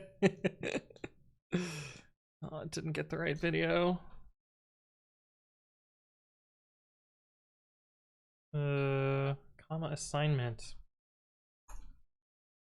There we go. That's the video that I wanted to link you to, which goes over the somewhat odd syntax that I was doing for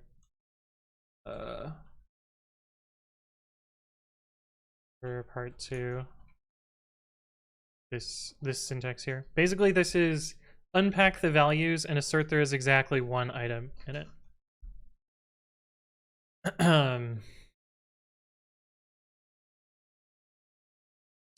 But should fit on one line now, I think. Yeah.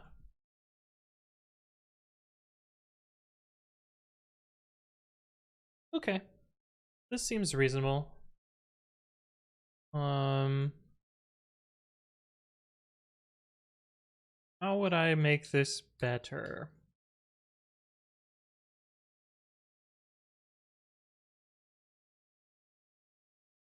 I think I could do it with a map and then just invert the map at the end. Might be a good idea. We kind of need both directions of the map though.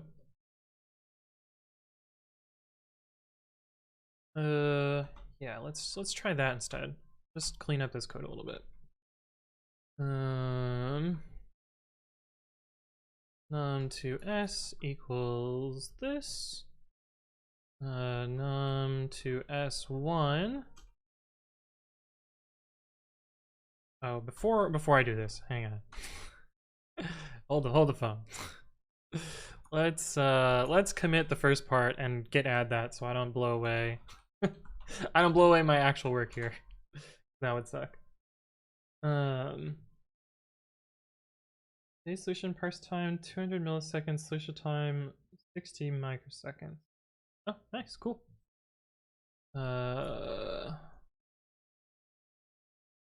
One input. Mine's a little slower than that, but that's probably because yours is implemented in a faster language than mine is, or you're on a faster computer than I am on. All of those are possibilities.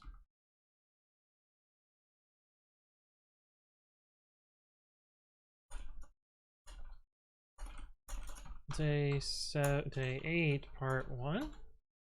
I have no idea how I'm going to theory this out in SQLite. I feel like this one's going to be a very hard one for SQLite. Part 1 is very easy. Part 2 is going to be very hard.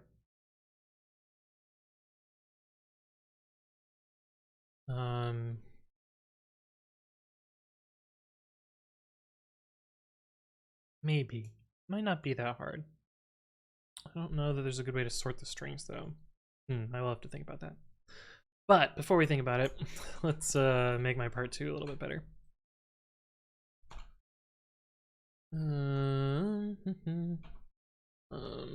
To S. Yeah, we can just do it like this. Oh wait, no, I can't.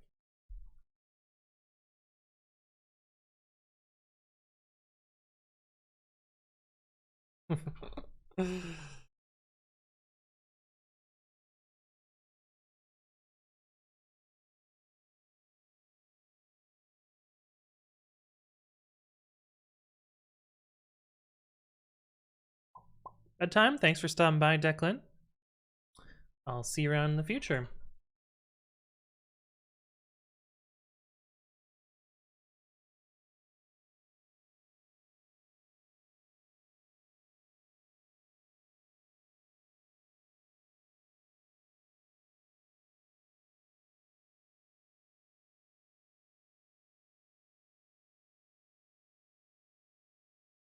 Probably do a textual replace now that I think about it. But I'm just gonna zen and type for a little bit.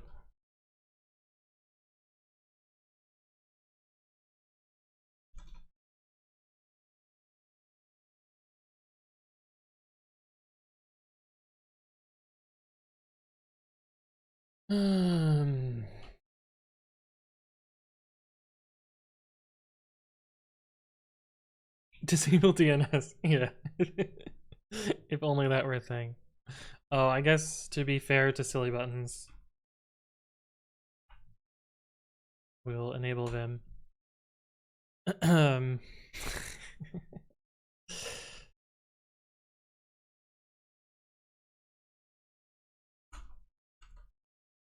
Now you can see my sacrilege of manually indenting and using the arrow keys and staying in insert mode way too long.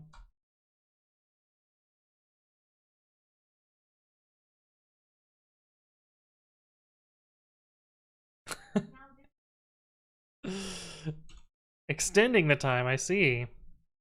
Shit, was this 6? Yeah.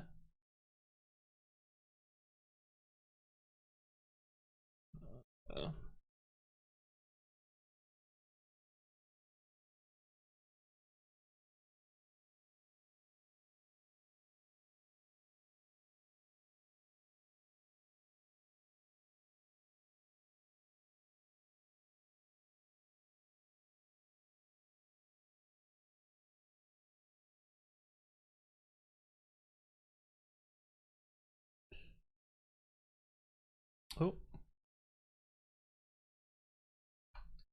The mistake. Yeah, I know about visual line mode. Yeah, I know about this. But I also just I like pressing DD over and over and over and over. I do know about visual line mode and visual mode. This is visual mode. This is visual line mode. I know about both of those. I just like pressing DD a bunch. Journeying AI, hello, hello. Subucamps, AOC, hack rank, etc. is all great for micro skills, immediate feedback and coding skill, but more complex skills like having to deploy, integrate, and design more complex solutions. Any platforms that allow for practice like that? Building projects. Building projects is really the only way to do that, I think. Hey, what's up, Pylang? Hello, hello. Okay. I like this a little bit better than what I had before.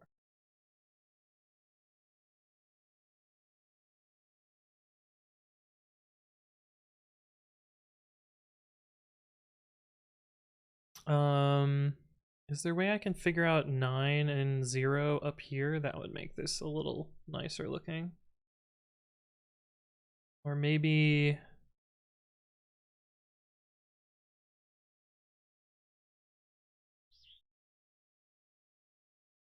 there's probably another ordering that I can figure out these digits, right?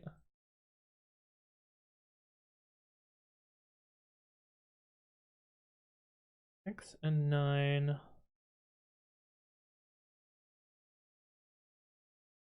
If I look at the overlap with 4, 9 is the only one that overlaps with 4 completely in 6, 9, and 0. I can use instead.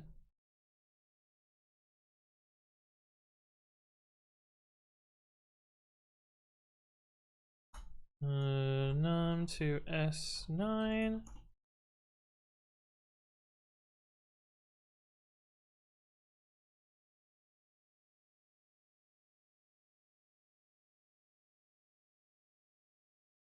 And then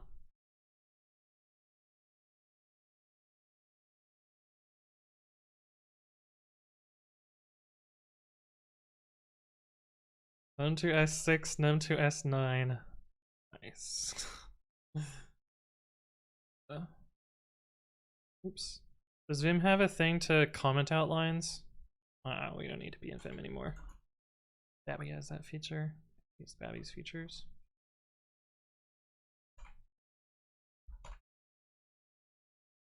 Not enough values to unpack. Expected 1 got 0.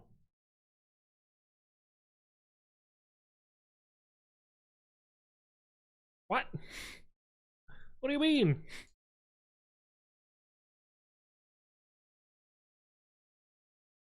Oh, I have equals 1. I want 4. Derp. Okay, cool. That means I no longer need to compute this. And yeah, that's a little bit simpler. Block select, you want to do comment and then shift I. Ooh. So like wait, I want rectangular select. What's rectangular select? I thought it was, no, that's paste. What's rectangular select? Control V is block. Oh, Control V. Oh, yeah. Well, that didn't work. Oops. Ah! Control V. You said Shift I? Shift I? That didn't work.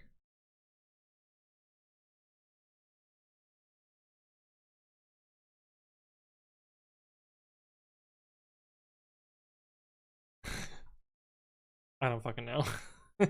Whatever.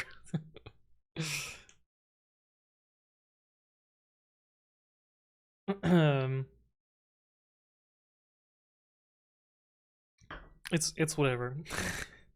Okay, can we simplify these any better? There's 3 len 5s.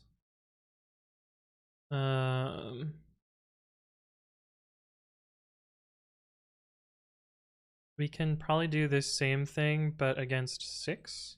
The 6 and 5 are the same except for 1.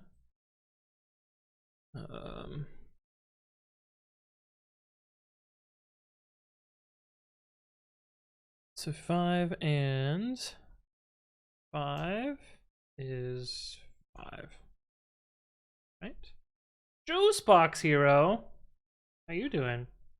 How far did you get? What day did you get to? Also, how's it going? You haven't streamed in a while. Can't watch spoilers. True, you're stuck on day 3, part 2. Day 3. I want spoils. No spoils. What was day 3? Oh. Yeah. Day 3 is Day 3 is a tricky one. Twitch staff, everyone be cool. Yeah. Yeah, I'm done. I'm just making the code a little bit nicer. I think I can get rid of all of these determinations is my goal here. I'm just saying day 1 and 2 are easy, and then day 3 came along and was like, boom, deal with it. Yeah, I feel like 3 was one of the most difficult day 3s that have happened in a while. Day 3 took me a long time too, so I wouldn't worry too much about it. Oh, this should say len 5. And then we have 5, 2, and what was the other one? 5, 2, and 3? Oh, we can use the overlap with 1 to figure out 3.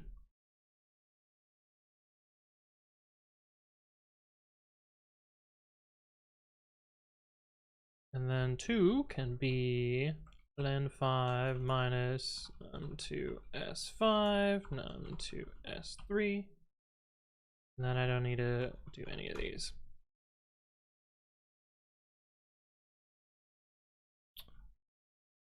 I like this a lot better, assuming it works. This should say 6. Okay, cool. I'm going to not spoil it. Sounds good, sounds good. Thank you for the raid. I'll see you around. Assuming it works? Yeah. Big if, right? Okay, kind of gross. I think my YouTube video, I'm not gonna code this one by hand. I'm gonna be like, this is how I figured it out. And not write that all out by hand. This is our fast one. Ream D. Day 9. Alright, how did T-Bod T do on this one? Is the other question. Oh, I beat T-Bod T, but Arrow Bounce. Arrow Bounce is past us. Impressive. Impressive. Well, T-Bod T did way poorly on this one. I'm not a fan of part 2. Yeah. Yeah, same. Same. Day 8, part 2. Okay, so I think part 1 is very easy in SQLite. Part 2.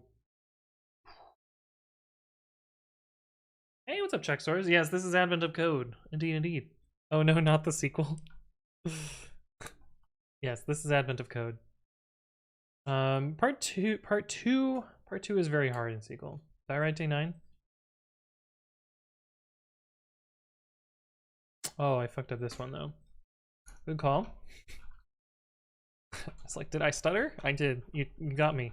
Good call. You were right. Now no one will ever know.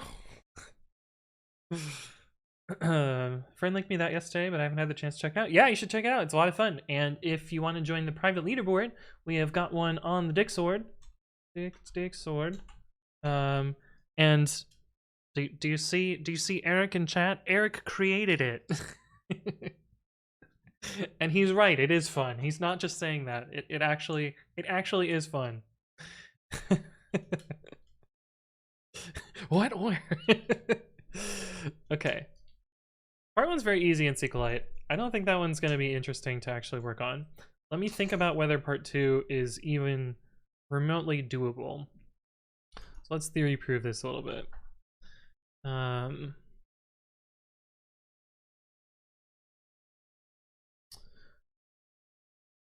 we can.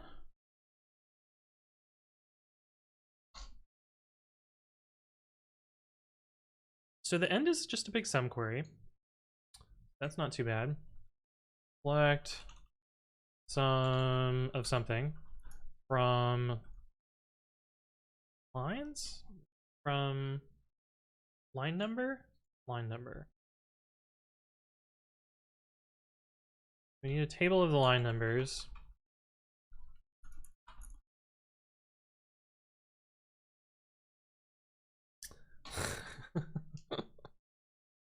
So we need some table of line numbers. We need a sum.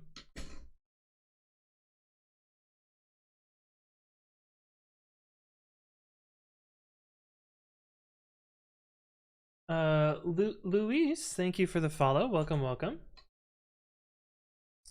We need some way to sort a string.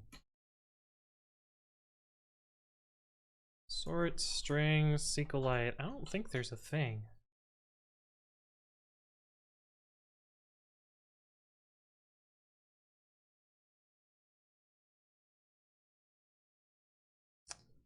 Four, 7.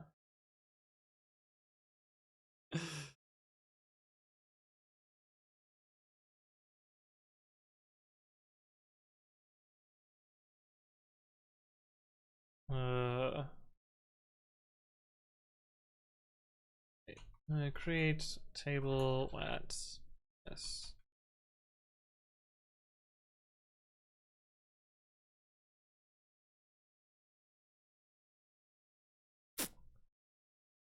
Are you ready for this? I don't think you need to sort. Yeah, you do. Do you not? Was that a misunderstanding on my part?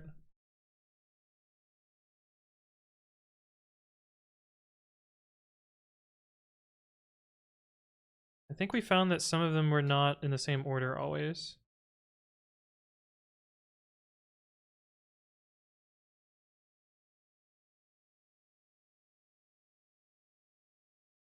Was I wrong on that?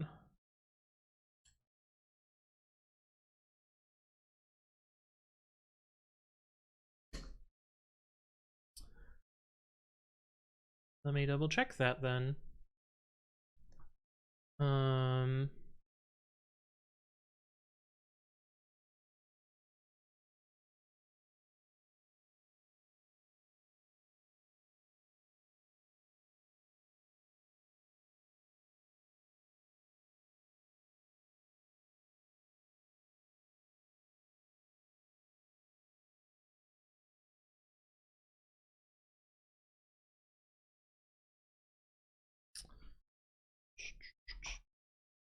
Yeah, so you do need to sort them.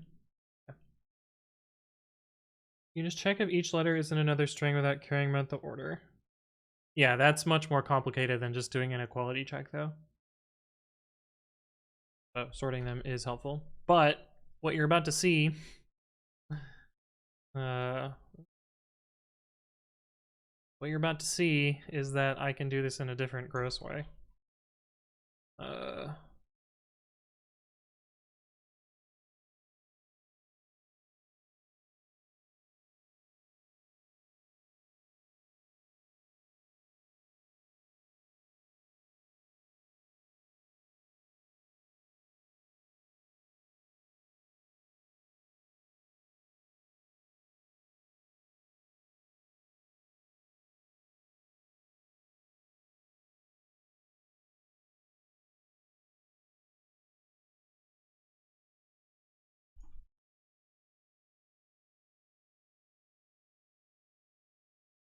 I made a typo. I think I can do this. Let's just do G and well, let's do D because we don't have a D.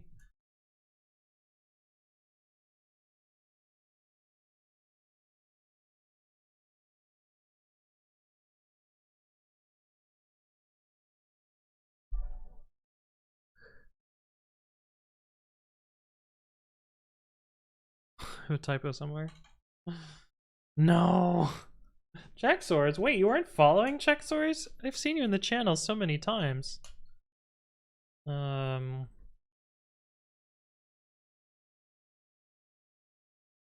Just put an actual file, that way when I make a typo, it's not a big deal.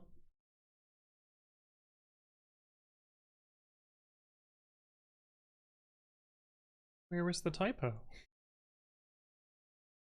Oh, here it was.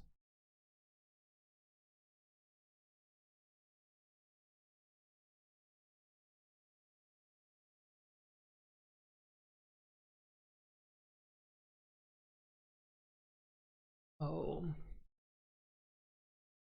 Right. Cases have to have an end.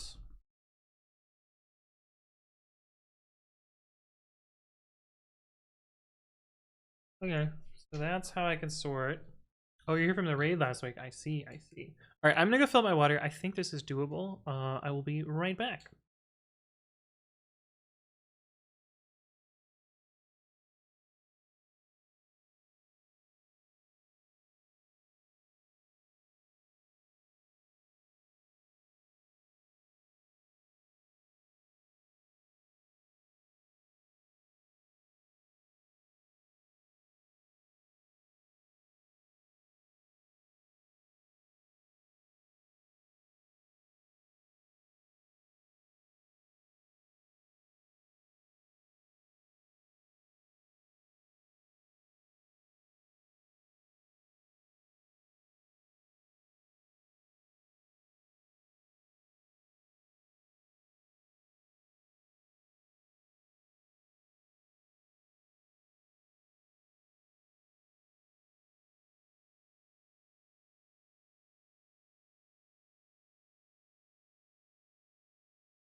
All right, we are back.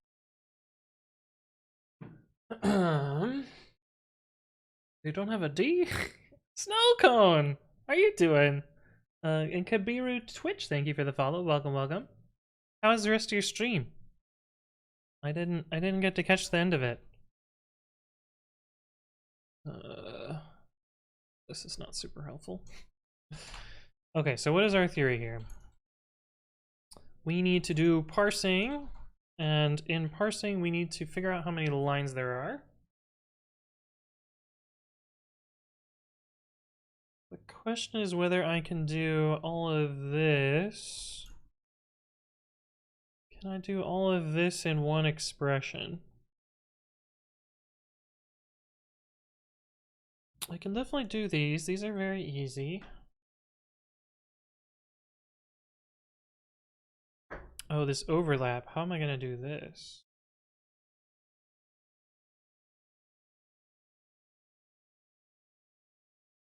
I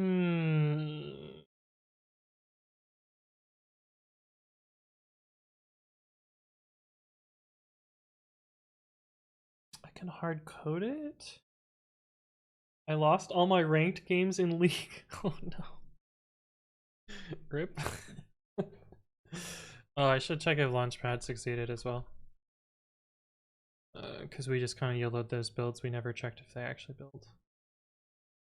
3 weeks ago, okay. Currently building. An hour and 20 in and it's still building? Holy shit. I think that means one of them is done though. AMD 64 is done?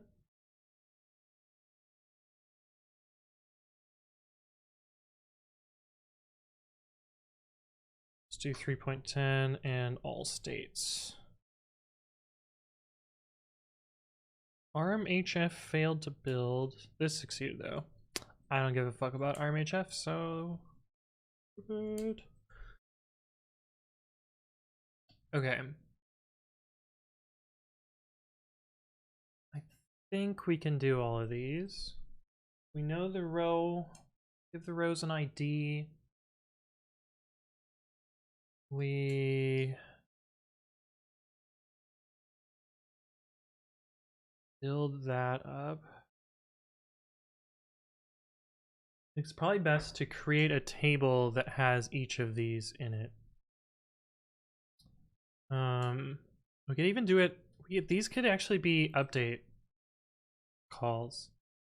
Yeah, so maybe this is not so bad. Maybe I deal with nullability and that's fine. Yeah, let's do that. Okay, we're gonna try and do this. I think it's doable. All right. We're gonna do part 2 first, since that's the actual interesting one.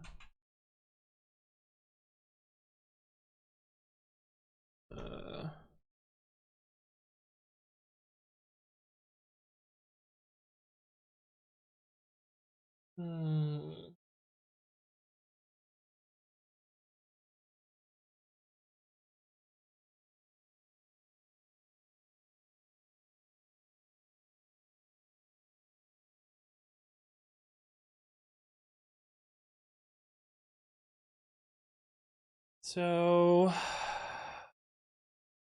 how am I gonna do this? We need to parse all of the input numbers and their row number, or their line number. We also need to parse the output numbers. These are the ones that are eventually important. I don't want to parse them all at once because I don't care about the order of these, but I do care about the order of these. Are there always 10? 1, 2, 3, 4, 5, 6, 7, 8, 9, 10. So all the numbers are always represented in the left-hand side. Okay. So I can just ignore the output for the first pass parse. That's fine. Oh, this is gonna suck.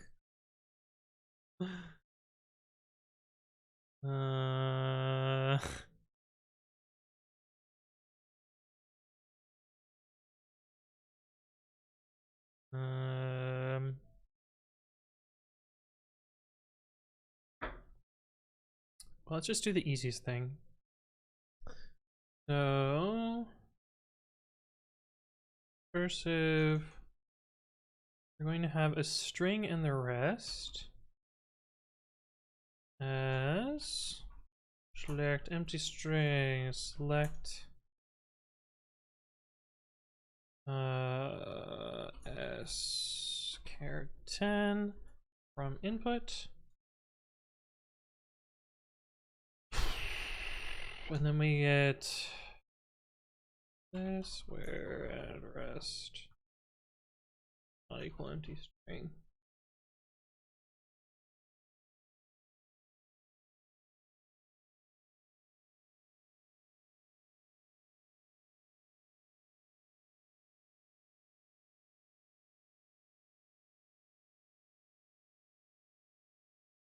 Okay, so we do this, and we need to find the space. We need to do that crazy sorting thing that I had. Might as well get this out of the way.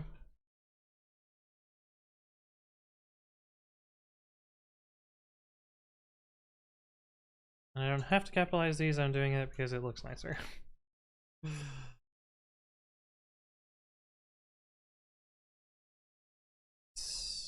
C E.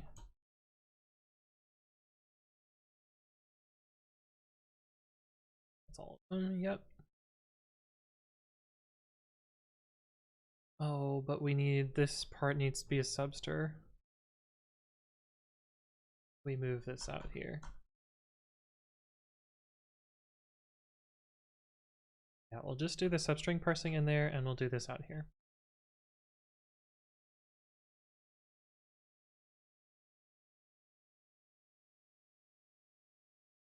Oh, you know what I can do?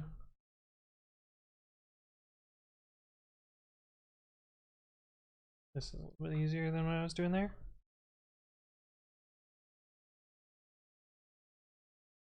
Okay, so that'll do our sorting. Now we just need to do our subster and then dot rest inster and then dot rest space. All right.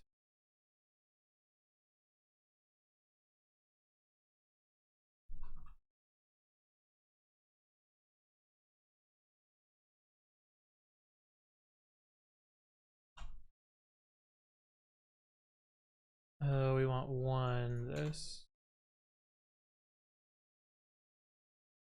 and put a dot here just so I can't see the trailing white space.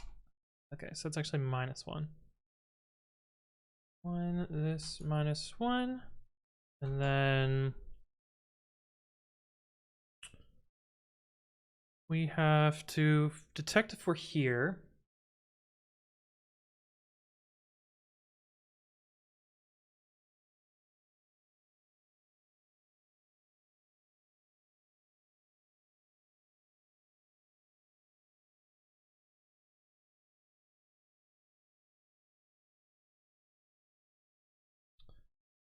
It's the character after the space. So we have case, subster, rest, inster, rest space, +1, 1, equals a pipe. When 1, then subster, rest, inster, rest, a new line.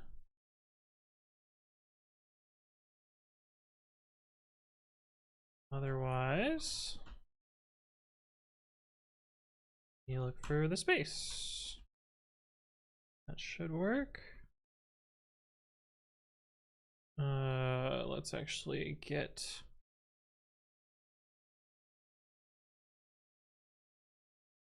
input.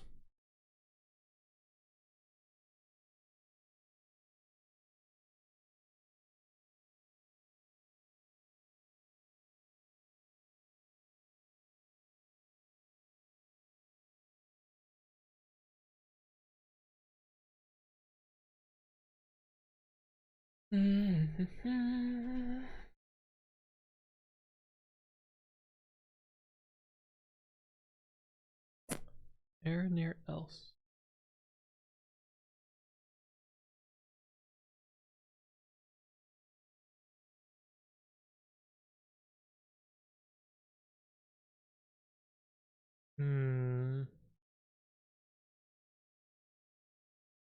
We get the first line.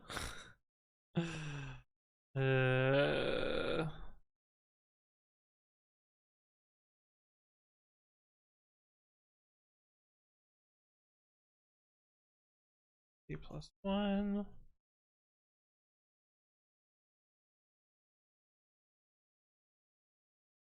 Cool. We also need to know the line number.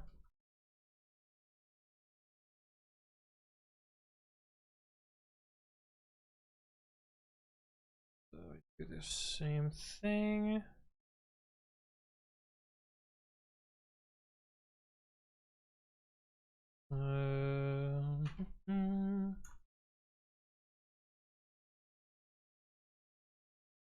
Oh wait. Need to increment the line number.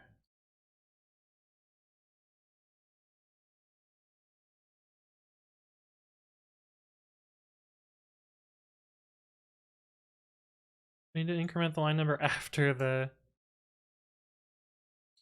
carriage return.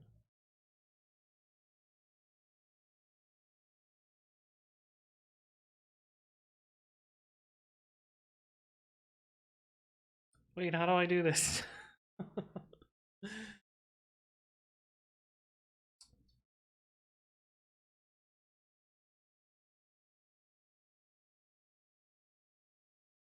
We can also just use row ID and mod. I'll just do that.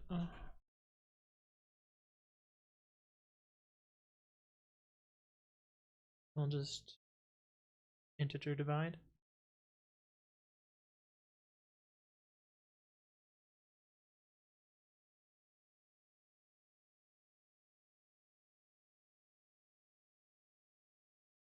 Let's call this pause.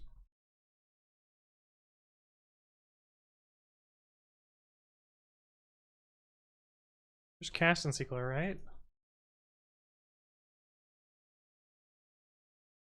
Right?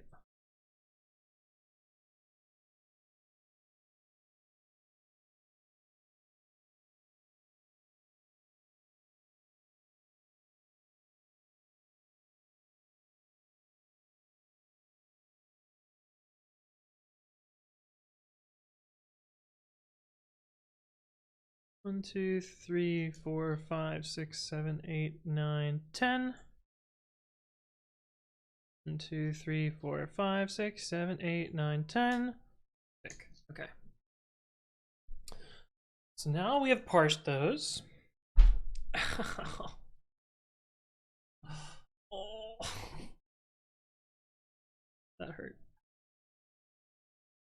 Irene, thank you for the raid. Welcome, raiders. How are you doing today? I am memeing around in SQLite at the moment, doing terrible things like this where there's no good sorts. Currently trying to theory prove adapting my Python solution to SQLite. I have some ideas, but no concrete solutions yet. Are you doing SQLite for part 1 or part 2? I'm doing part 2 first because part 1 I think is trivial in SQLite. Part 2 is the more interesting thinking bits problems one. How are you doing, Epsilon? Yeah, fair. Yeah.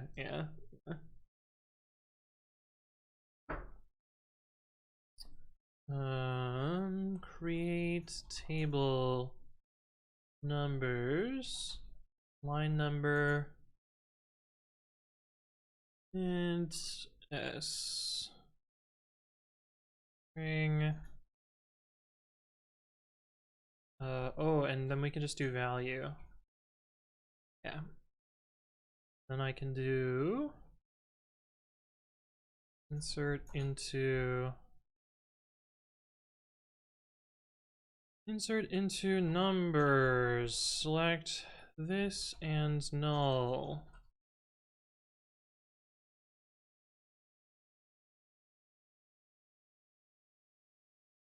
Or like a nullster.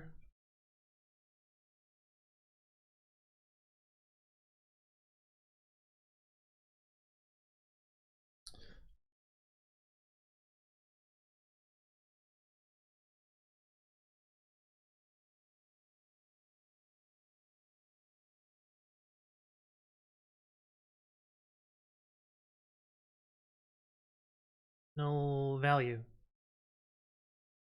I guess it just ignores things that are garbage. Cool. Love that. Maybe it errored up here. Yeah, okay, good. All right, cool. So this is what we have so far. So what we can do now is a series of updates on this. We can do update numbers, set val equals 1, where len numbers.s equals 2. 1, 2, 3, 4. So we know 4 is length 4. We know that 7 is length 3. And we know that 8 is length 7. Hey, what's up, Shaz? How you doing?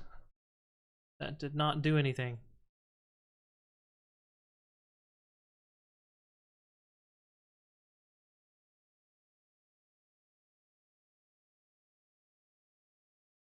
No such function len. Oh, is it length? Length? That turned a different color. I guess that's what it is. Like Sterling or something. We're doing SQL. One more final tomorrow. Nice. Getting there. Okay, so now we have these first 4.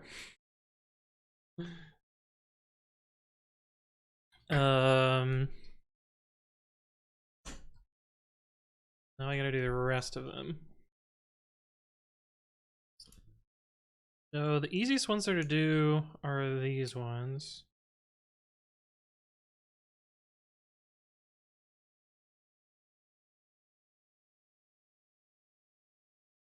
Oh, we actually can't do this logic. We actually can't compare. Oh, we can't compare against. Oh.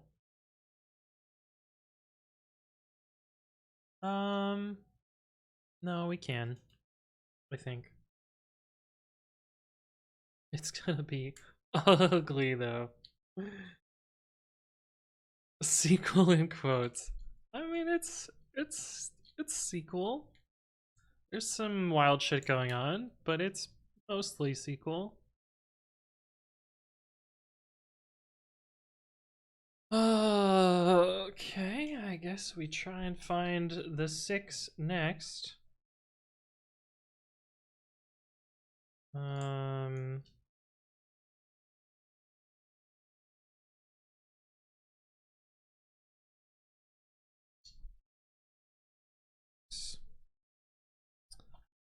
Update numbers. Set val equals 6. Where?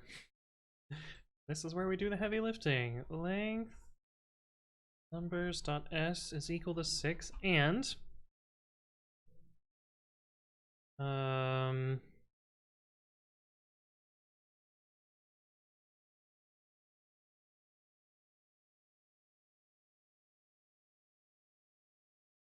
let's use like for that. Wait. And numbers.s like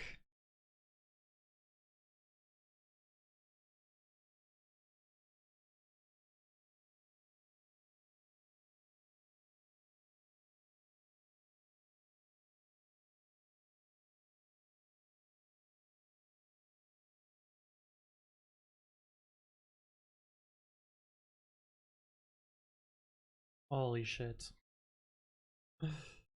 This is gonna suck.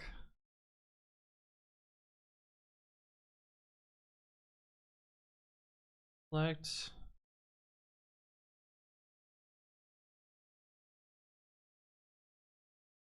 some kind of questionable language, yeah.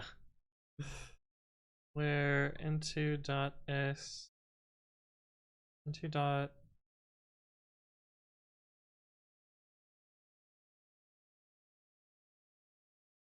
where into dot val equals 1 and into dot line no equals numbers dot line no. Is that what I called it up there? Yeah.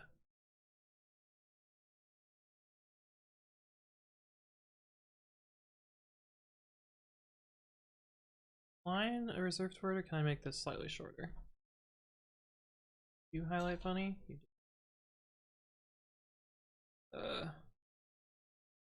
ID a reserved word? No, we can use that. Still doesn't make it short enough. Well, it nums. Still not short enough. Oh no, it should fit now.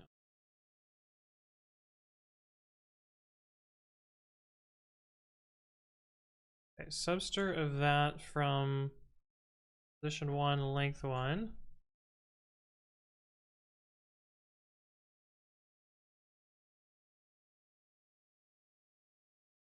I gotta do this twice. Oh, this is gonna look way worse for the other ones. Not Meta has gifted a sub to Eric. Thank you. Appreciate that. Okay, so this should update the things to become 6 if they have the first character of 1 and the second character of 1. And they're length 6.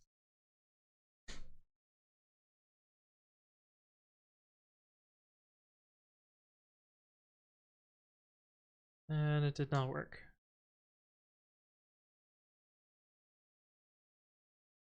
Rare opportunity for 2 birds, 1 stone. Showing appreciation for people who make cool things I see. Nice, nice. Yeah, that's true. That's true.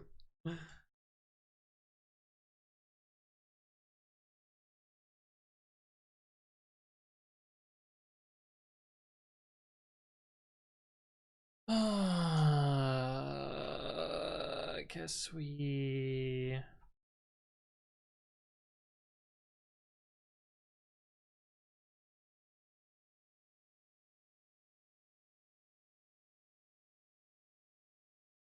This is what's working. Oh, there might have been an error up here. See it. Error on line 37 near parenthesis.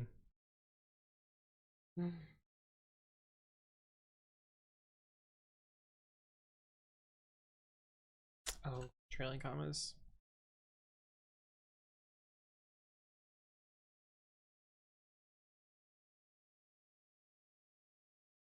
Oh, why does it have 2 for all of these? That's not right. Adelphos, thank you for the follow. Welcome, welcome. Hopefully you're doing well.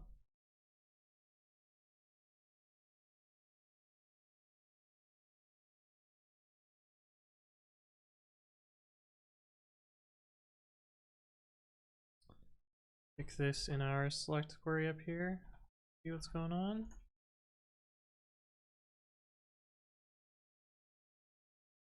I just tried to SQLite my home directory.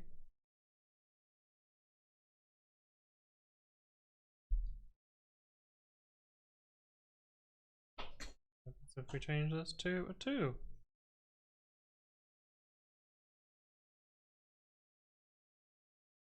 Oh, this was 2, 1.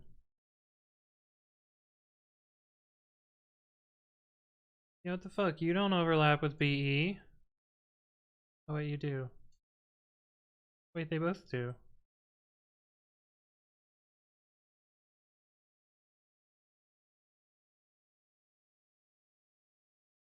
Head scratch?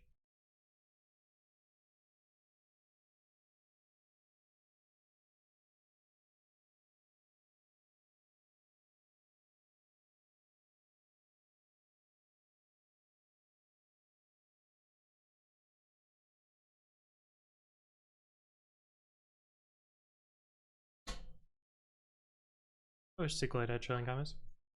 Any reason you use where n2.id equals nums.id instead of joining? Can you join in an update? I don't think you can join in an update. Or at least I don't remember being able to join in an update. Update set from where? Join clause. Oh.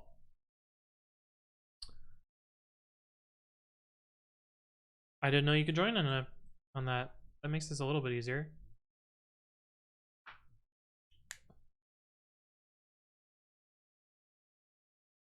Trager, thank you for the raid. Welcome, welcome. How are you doing on this evening? We're doing terrible things. Terrible, terrible things. Inner join. Join. Nums. Oh, this works as nums2 on nums.id equals n2.id and n2.val equals 1.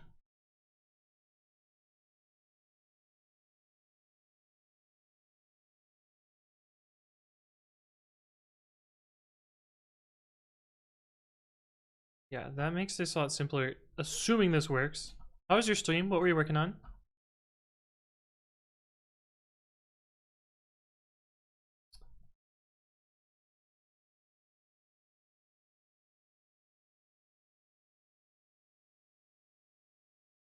This really makes the query simpler.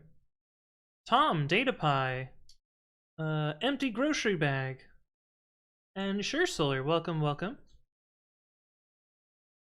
Nums syntax error.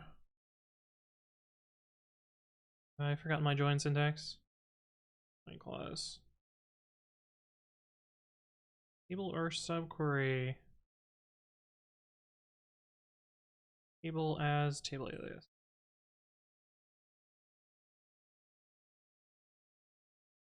Nums.id equals n2.id and n2.val equals 1.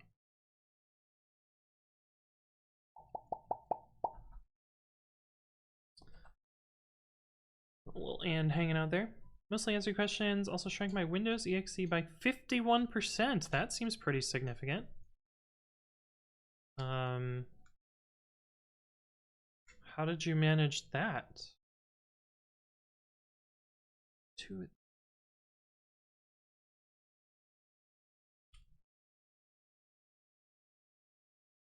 So what happened to I've clearly fucked something up. Because we're missing the first couple of rows. Oh, this is supposed to be 2, 1. Is that it? Maybe? Nope, now we have doubles again. No. You call a brother. Thank you for the follow. Welcome, welcome. Compile time table which leaked into runtime, forced back to compile time. No clue why it was so big. Huh, weird. So we're trying to get this one. Oh, we want 1.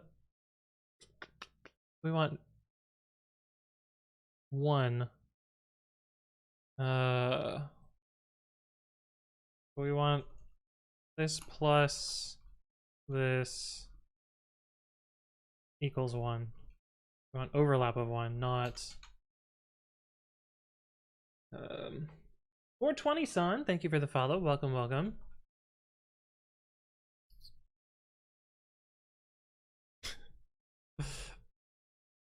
That's why I was messing up. Sick. Okay.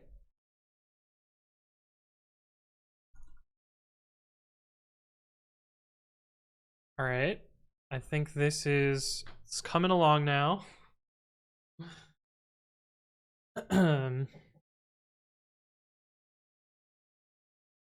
Those diagrams are really good. Oh man, yeah, the SQLite diagrams, so nice. So nice. I'm a big fan of the SQLite diagrams.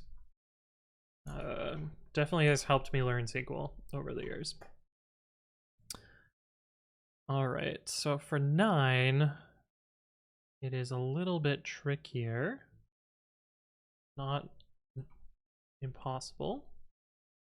9, want the value of 4. This one, it's just all overlap.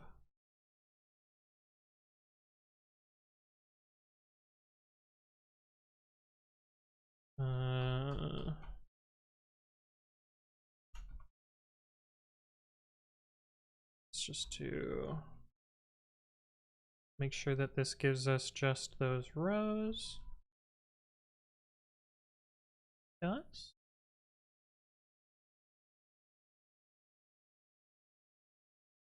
This is actually a real nice visualization as well.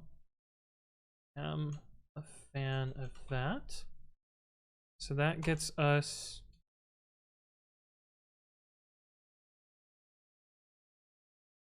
wait. Oh, from nums goes away, yeah. Wait, why was it right here?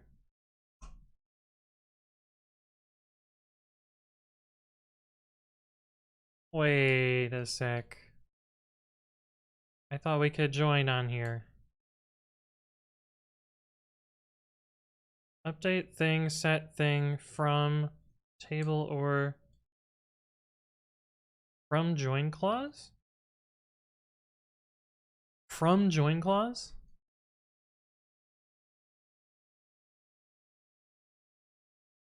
That sounds nonsense.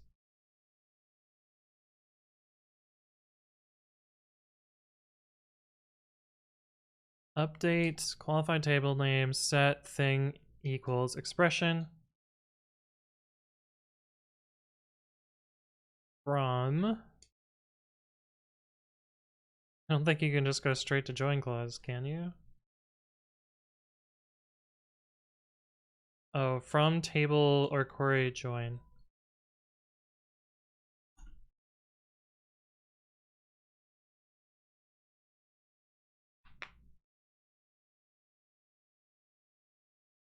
So what's the syntax error? We had select star here and that worked fine. The select statement works. Why doesn't the update statement work?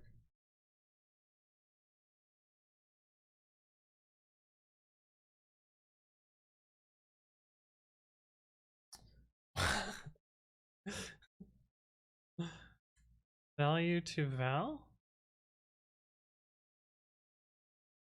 Where do I have value? Oh. Oh, yeah, that's right. We renamed this. Good call. It shouldn't have been a syntax error, though. Unless value has special meaning. Oh, that's still not it.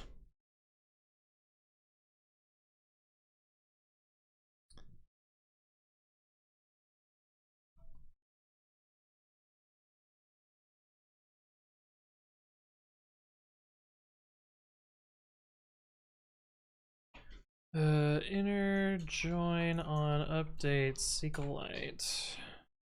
Update with join.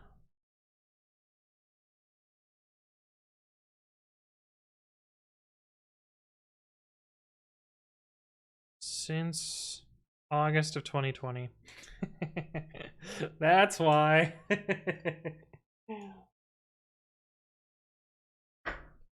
Well, we are on probably like April of 2020 or May of 2020. We don't have those nice things. We're a few versions short. Okay, so we gotta do the more verbose version. That's fine. Gross.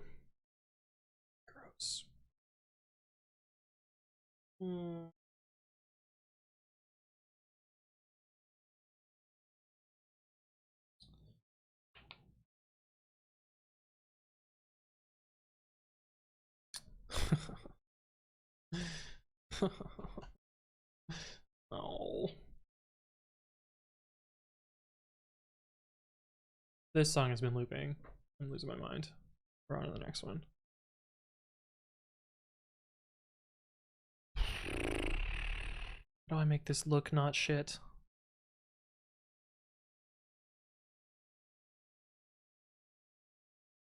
Stick a big old query in there. Oh, this is gonna get really gross really fast because of that shitty little thing.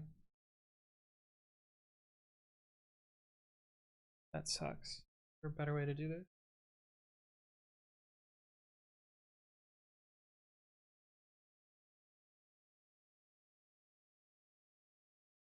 Oh. Man, it'd be so easy to represent with joins in the right thing. Oh, you know what we can do? I know what we can do. We can just do insert or replace. That's essentially an update, right? Right. Insert or replace into nums. Select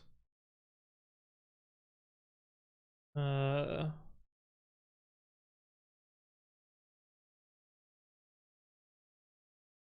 we need to make a primary key. Primary key ID S.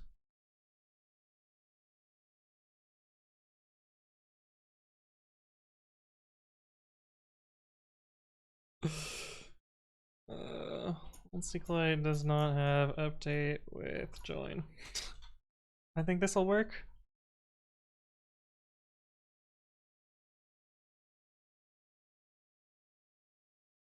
An error.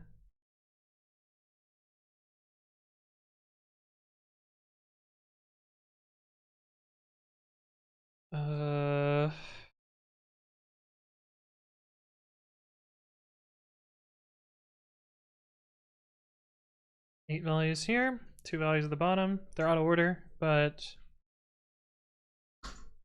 it's fine. Order by ID S.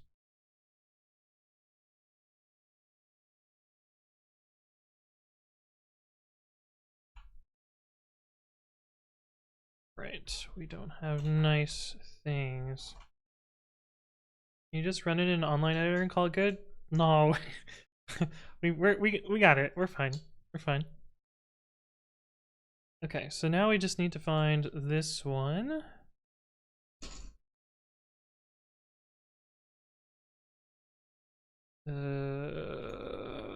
Which is the last of our 6 length ones. Oh, we just do this. That's not gonna help us. But if we go back to our diagram, 8, we're looking for 0. I think 8 and 0 have overlap of 7, so we can do that.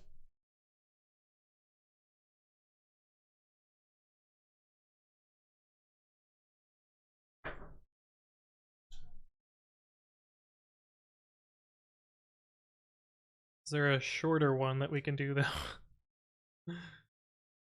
Can't use 1 because 9 overlaps. Oh, we can just do and null. Yeah, we can just do null. Insert or replace into nums. Select nums.id, nums.s.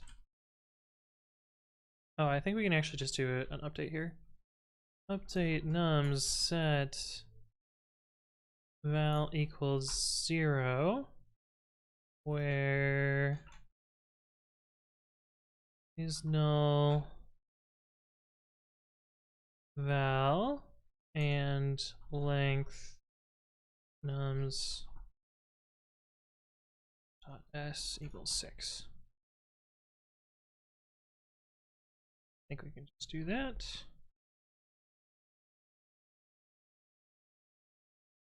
Clearly does not work.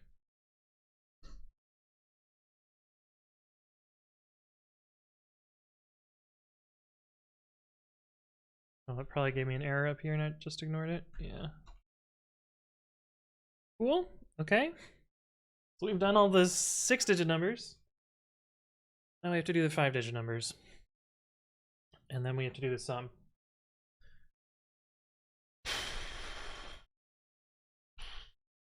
Okay. That one is easy because it is basically this.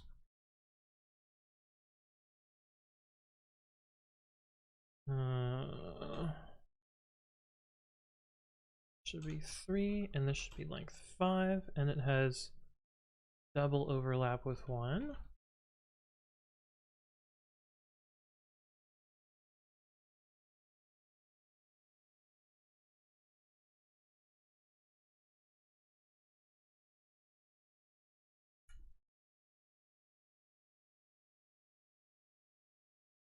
Yes, we have found 3.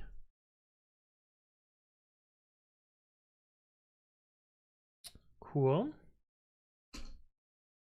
And now we need to find either 2 or 5. We can do 5.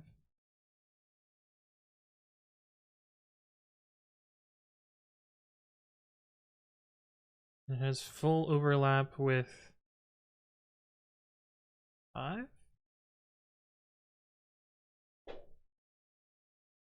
5 has 5, and all of them are in 6.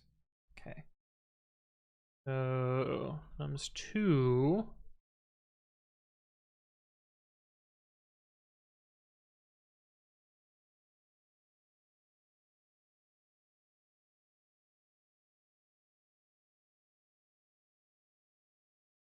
Three, 4, 5. And the value of this is 6.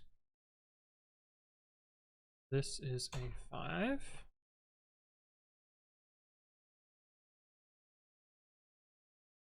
Okay. And then the last one is easy. Update nums set val equals, what is the number that we're missing? 3, 5, and 2? Where nums.val is null. That should get us... Okay, we now know what all the numbers are, and so we need to reparse these again.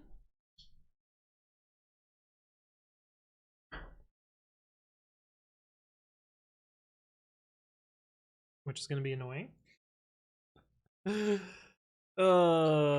Because we have to split strings out of it.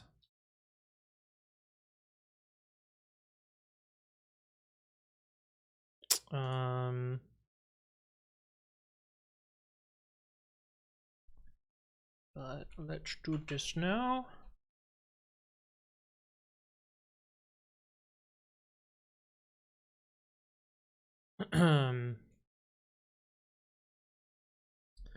Okay, so we actually don't. Oh yeah, we do. We need to keep track of where we are. Oh, this is suck.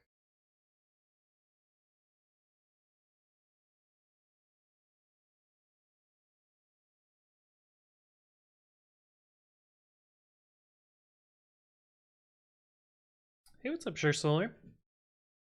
Thinking intensifies. Is that what that emote is? Coffee? Well, I don't drink coffee, so that doesn't help me here. Some coffee emote, yeah.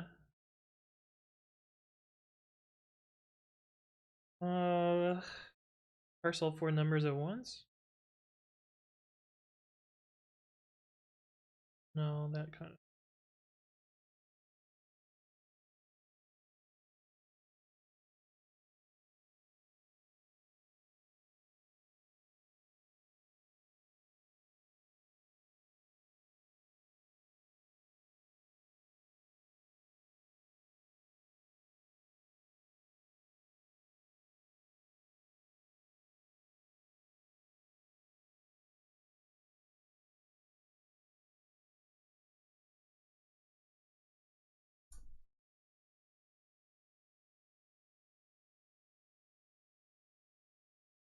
Zippo!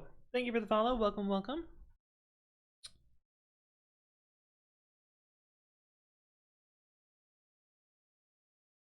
And Sure Solar, thank you as well for the follow. Okay, so this is fine. That starts us there. Yeah.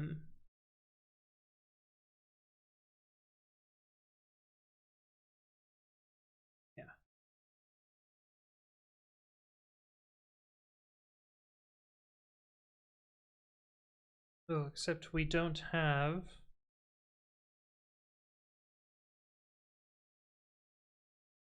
We would start here. 0IQ00000. Thank you for the follow. Welcome, welcome. You would start here and split on strings. The problem is we would get to the end here and your IQ. Hi, welcome, welcome. Look, you printed it in the terminal. It worked.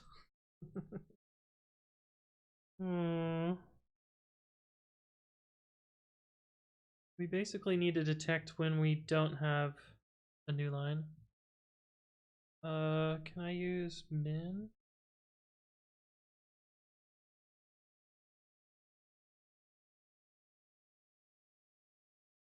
Does that really work?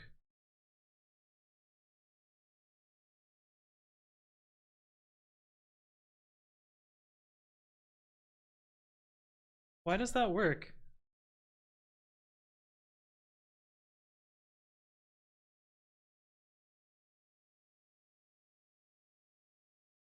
I'm not complaining. Yeah.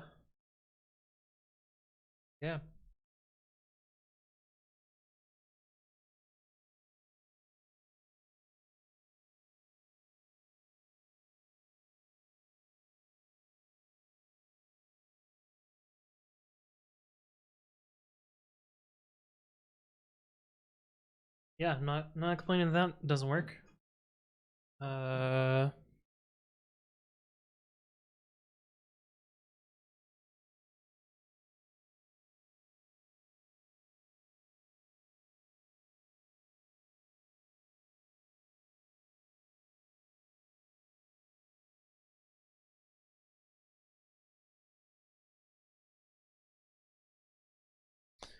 Case inster and at rest space is greater than 0 and inster and at rest space less than inster and at rest care 10. Basically looking for There is a space, and the space position is sooner than the new line position.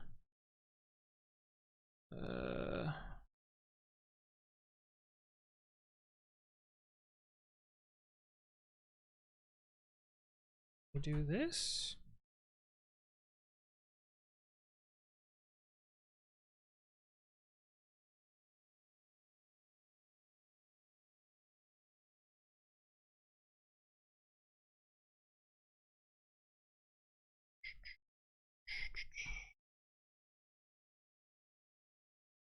Syntax error.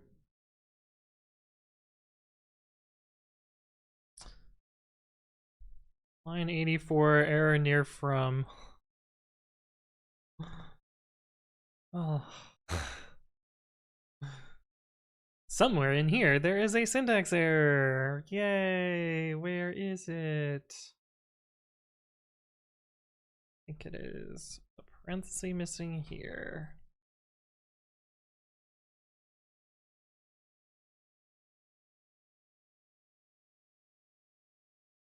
What? Oh.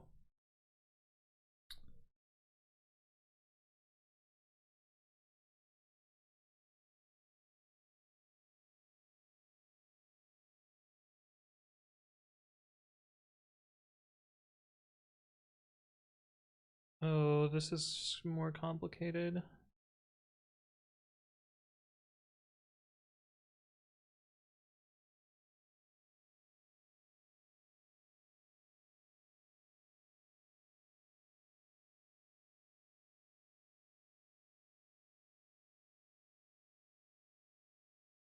I think what we want instead is when this, then I don't know how to, then stubster and then at rest instir at rest this +1.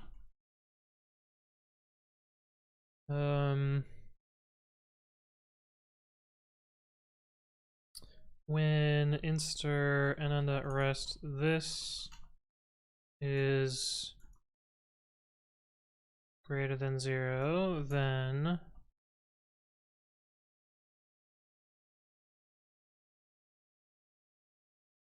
finally done. Nice, nice. I'm getting close to SQLite. Else anti-string. I can get rid of this up here.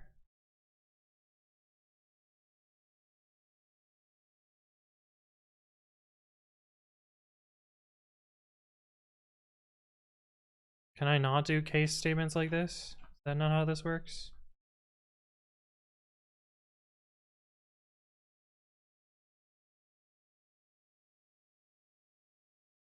I have to nest.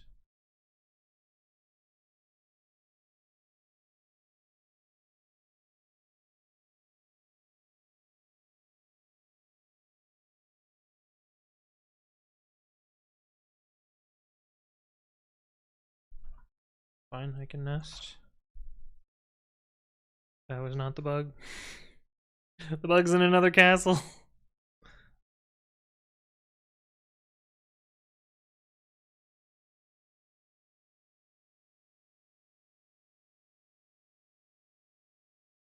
Why are you empty? Oh, we do need that care. We do need this on the end.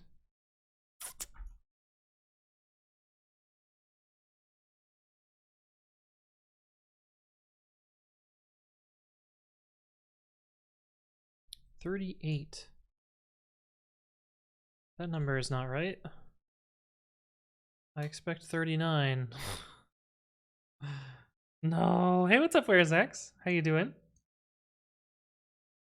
Problem was way too difficult in Java. Oh, did you finish in Java?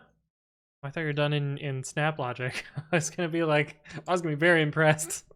What am I missing? Oh, a raid from Where's X? How are you doing? Grandpa's iPad. They're just coming here to try and one up Where's X with the 10 gifted subs to Ushi Gushi My Bussy, Kahawa, Aneurysm, Malice, Beard Chug, Shadow Reaper, Tadisa, Bar Number, Nagusa, JJMC. Thank you, Gramps iPad, for the gifted subs. Appreciate that. Hopefully, you are doing well on this fine day. And Kahawa, welcome, welcome. Chemist Security, thank you for the follow. Welcome to the stream. Alright, what if I screwed up here? What is the last thing that I expect to see here? Yeah, we're missing this bag CE there.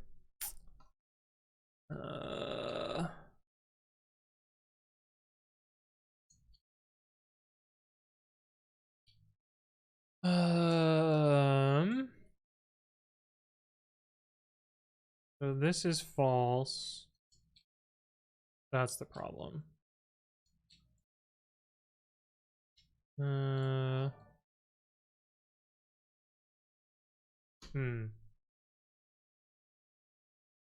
Akasha says that AOC problem screwed me up big time. No, I lie. Equals where I was trying to assign a value. Did that? Oh no. Oh, and Yes Operator has also raided.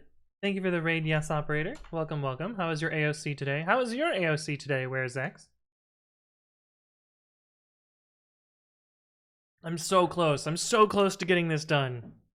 Oh, but I'm struggling with this last little parsing bit. AOC train, indeed, indeed. Oh, that means it's late. If you guys are all coming here, that means it's late. Oh no.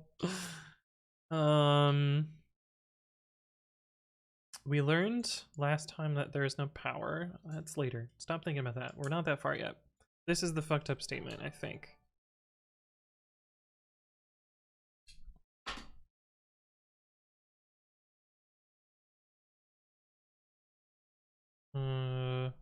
Yeah, so it is terminating one early. Shit.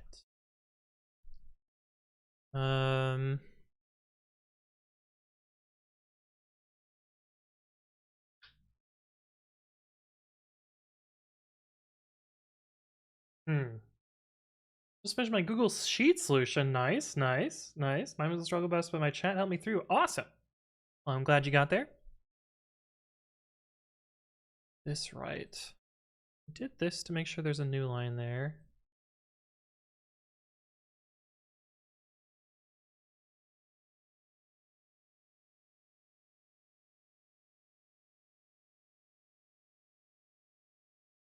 Oh, I feel like it should be just finding the... Oh, because there's no new line. Oh. What if we just do this? Wait.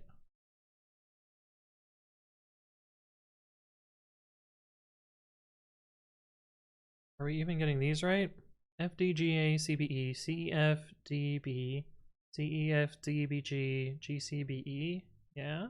And then FC, okay, yeah. We're just screwing up the end.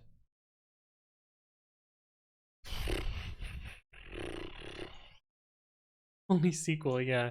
This one is getting long. We're 100 lines into this one. But we're very close. We already have it. Have you solved the problem? Are you okay with spoilers? I don't want to spoil you. Bobo X Boba says, what is AOC? If you do bang AOC. Is this part 2? Yes. AKA the sequel, yes. Can I spoil you, Where's X? Or not? Is this the fun way? No, this is the masochistic way. Oh, I mean, it's kind of hard-coded. A little bit. I at least use logic to figure out the right numbers. I guess it's not hard-coded, but I hard-coded the logic. The constraint solver. Yeah, it's essentially solving constraints, yeah. So it'll work for any input.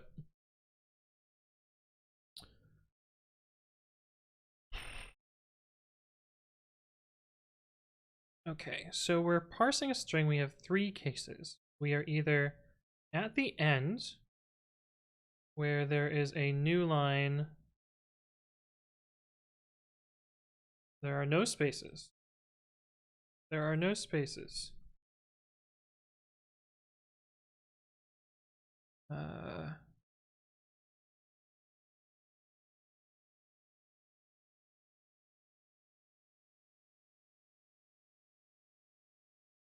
feel like this case is right. I feel like it's one of these two cases that's wrong.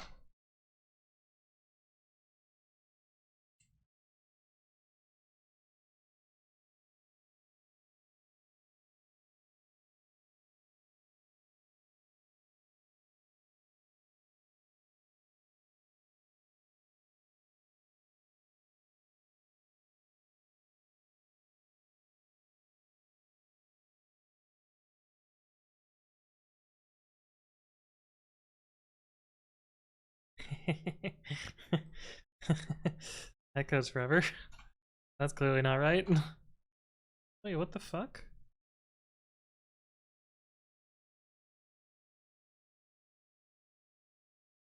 Oh. Maybe I was right.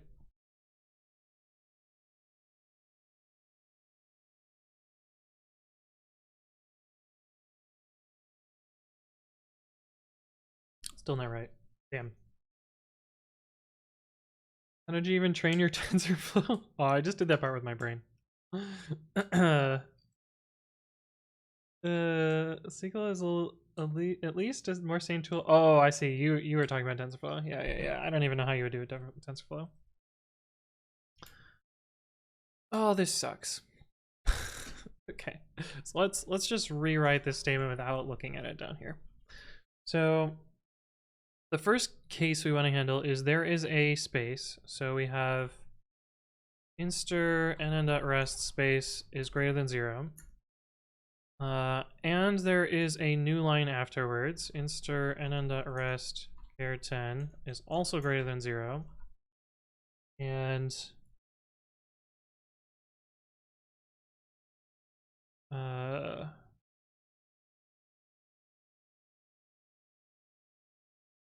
the bug?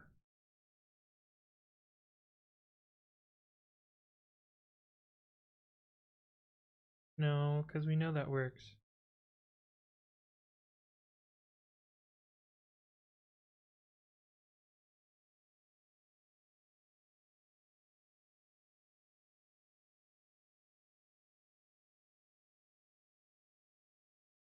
Okay, so in this case, we have found a space, we have found a new line, and the space comes before the new line.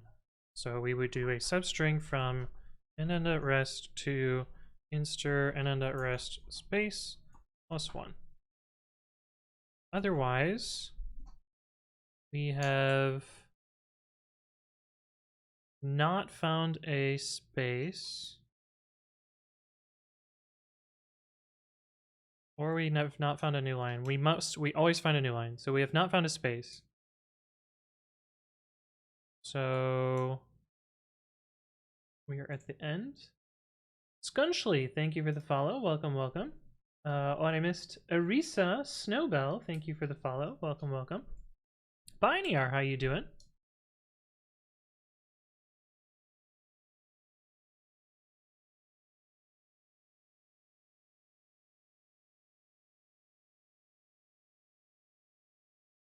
Can I just use this trick here? The minimum of a space or no? Don't forget. Oh yeah, good call. Good call, Grandpa's iPad. One of you is paying attention. Marsma says go to sleep. No, we're so close. We're so close. I don't want to leave this. It's only 2 a.m. But I'm in Pacific time, so it's only 11 p.m. Which isn't so bad.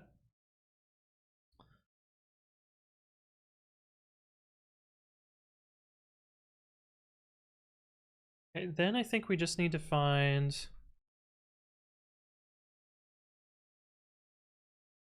a pipe is greater than 0. When 1, then inster subster n.rest inster n.rest a pipe. The pipe we go 2 characters beyond. Yeah. Otherwise, and I think this last case is just the empty string. I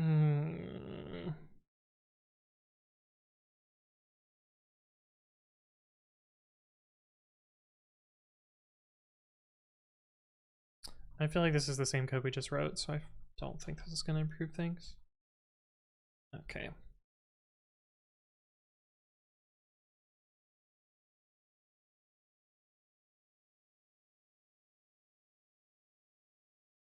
Let's look at what we have from this. Okay, so here we have CGB, a new line, and then all of this. Then we cut it down to just this. And then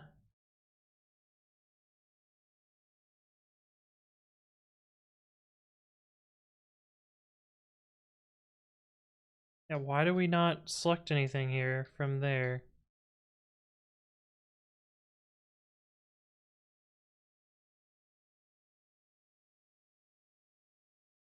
We should have selected, oh, because this is 0. Wait, no, this shouldn't be 0. Should be a new line at the end. How did we lose our new line?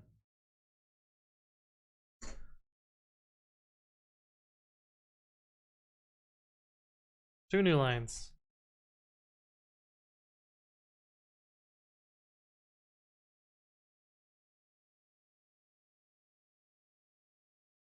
Oh, because this is 0.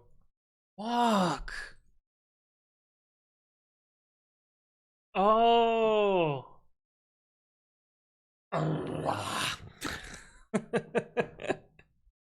Okay, I understand. I understand what's wrong. I understand what is wrong. And this is not needed.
Okay, so now we have all the numbers.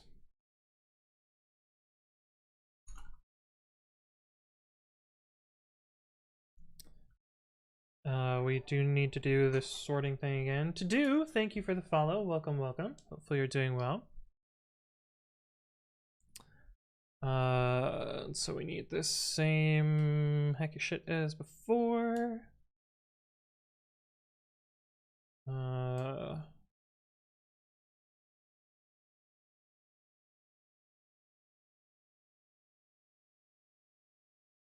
And instead we want to do end.pause mod 4 and cast end.pause divided by 4.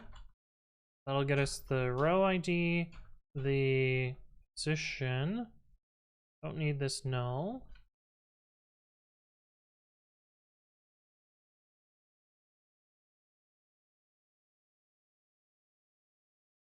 Double select. Is this Python code? No. Scunchly says this keyboard is wild. It is. Your brain already died? No, we're fine. You got this. Column n.pause. Oh, we have a syntax error somewhere. 114. A little fuck up there. A little fuck up here. Okay. Now we have this. Read table, parsed, part. Let's see. Outputs. Trailing comma, yeah, we got there. ID pause S. Insert into outputs.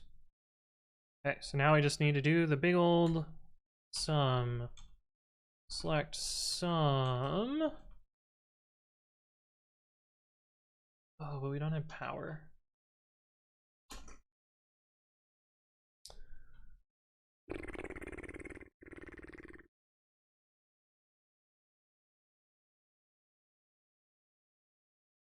Case output stop pause. When 0, then 1,000. When 1, then 100. When 2, then 10. When 3, then 1.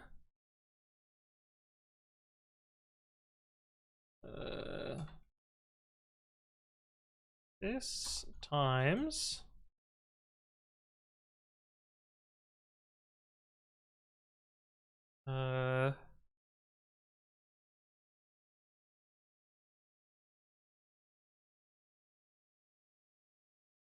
from outputs inner join nums on nums.id equals outputs.id and nums.s equals outputs.s.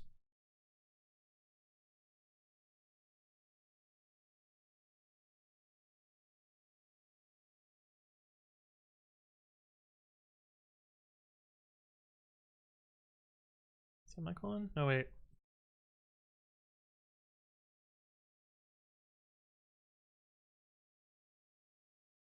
How did I lose this code down here? Why did I do this?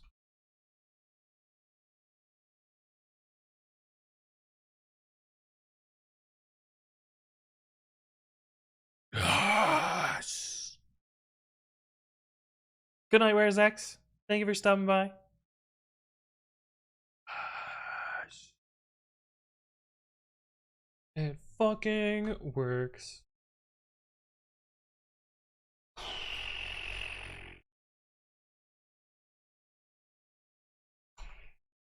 Sick. All right. Gonna change here. All right, then we have to do part 1. Day 8, part 2 in SQLite. Now we must do part 1. Part 2 dot SQLite, part 1 dot SQLite. Part 1 is much easier. Input 2, so we have that.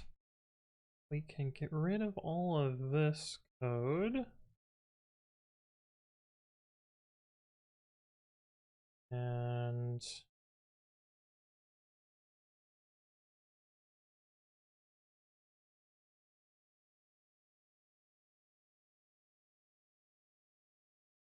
length S in 1, 3, 4, 7? Is that what it was? I think.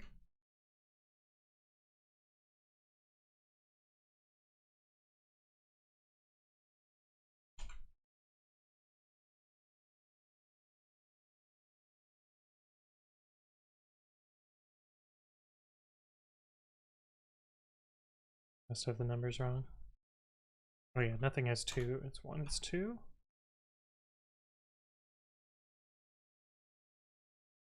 Cool.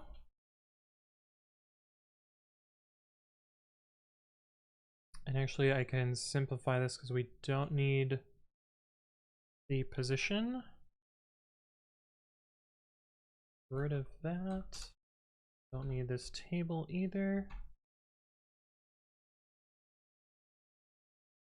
Need this number.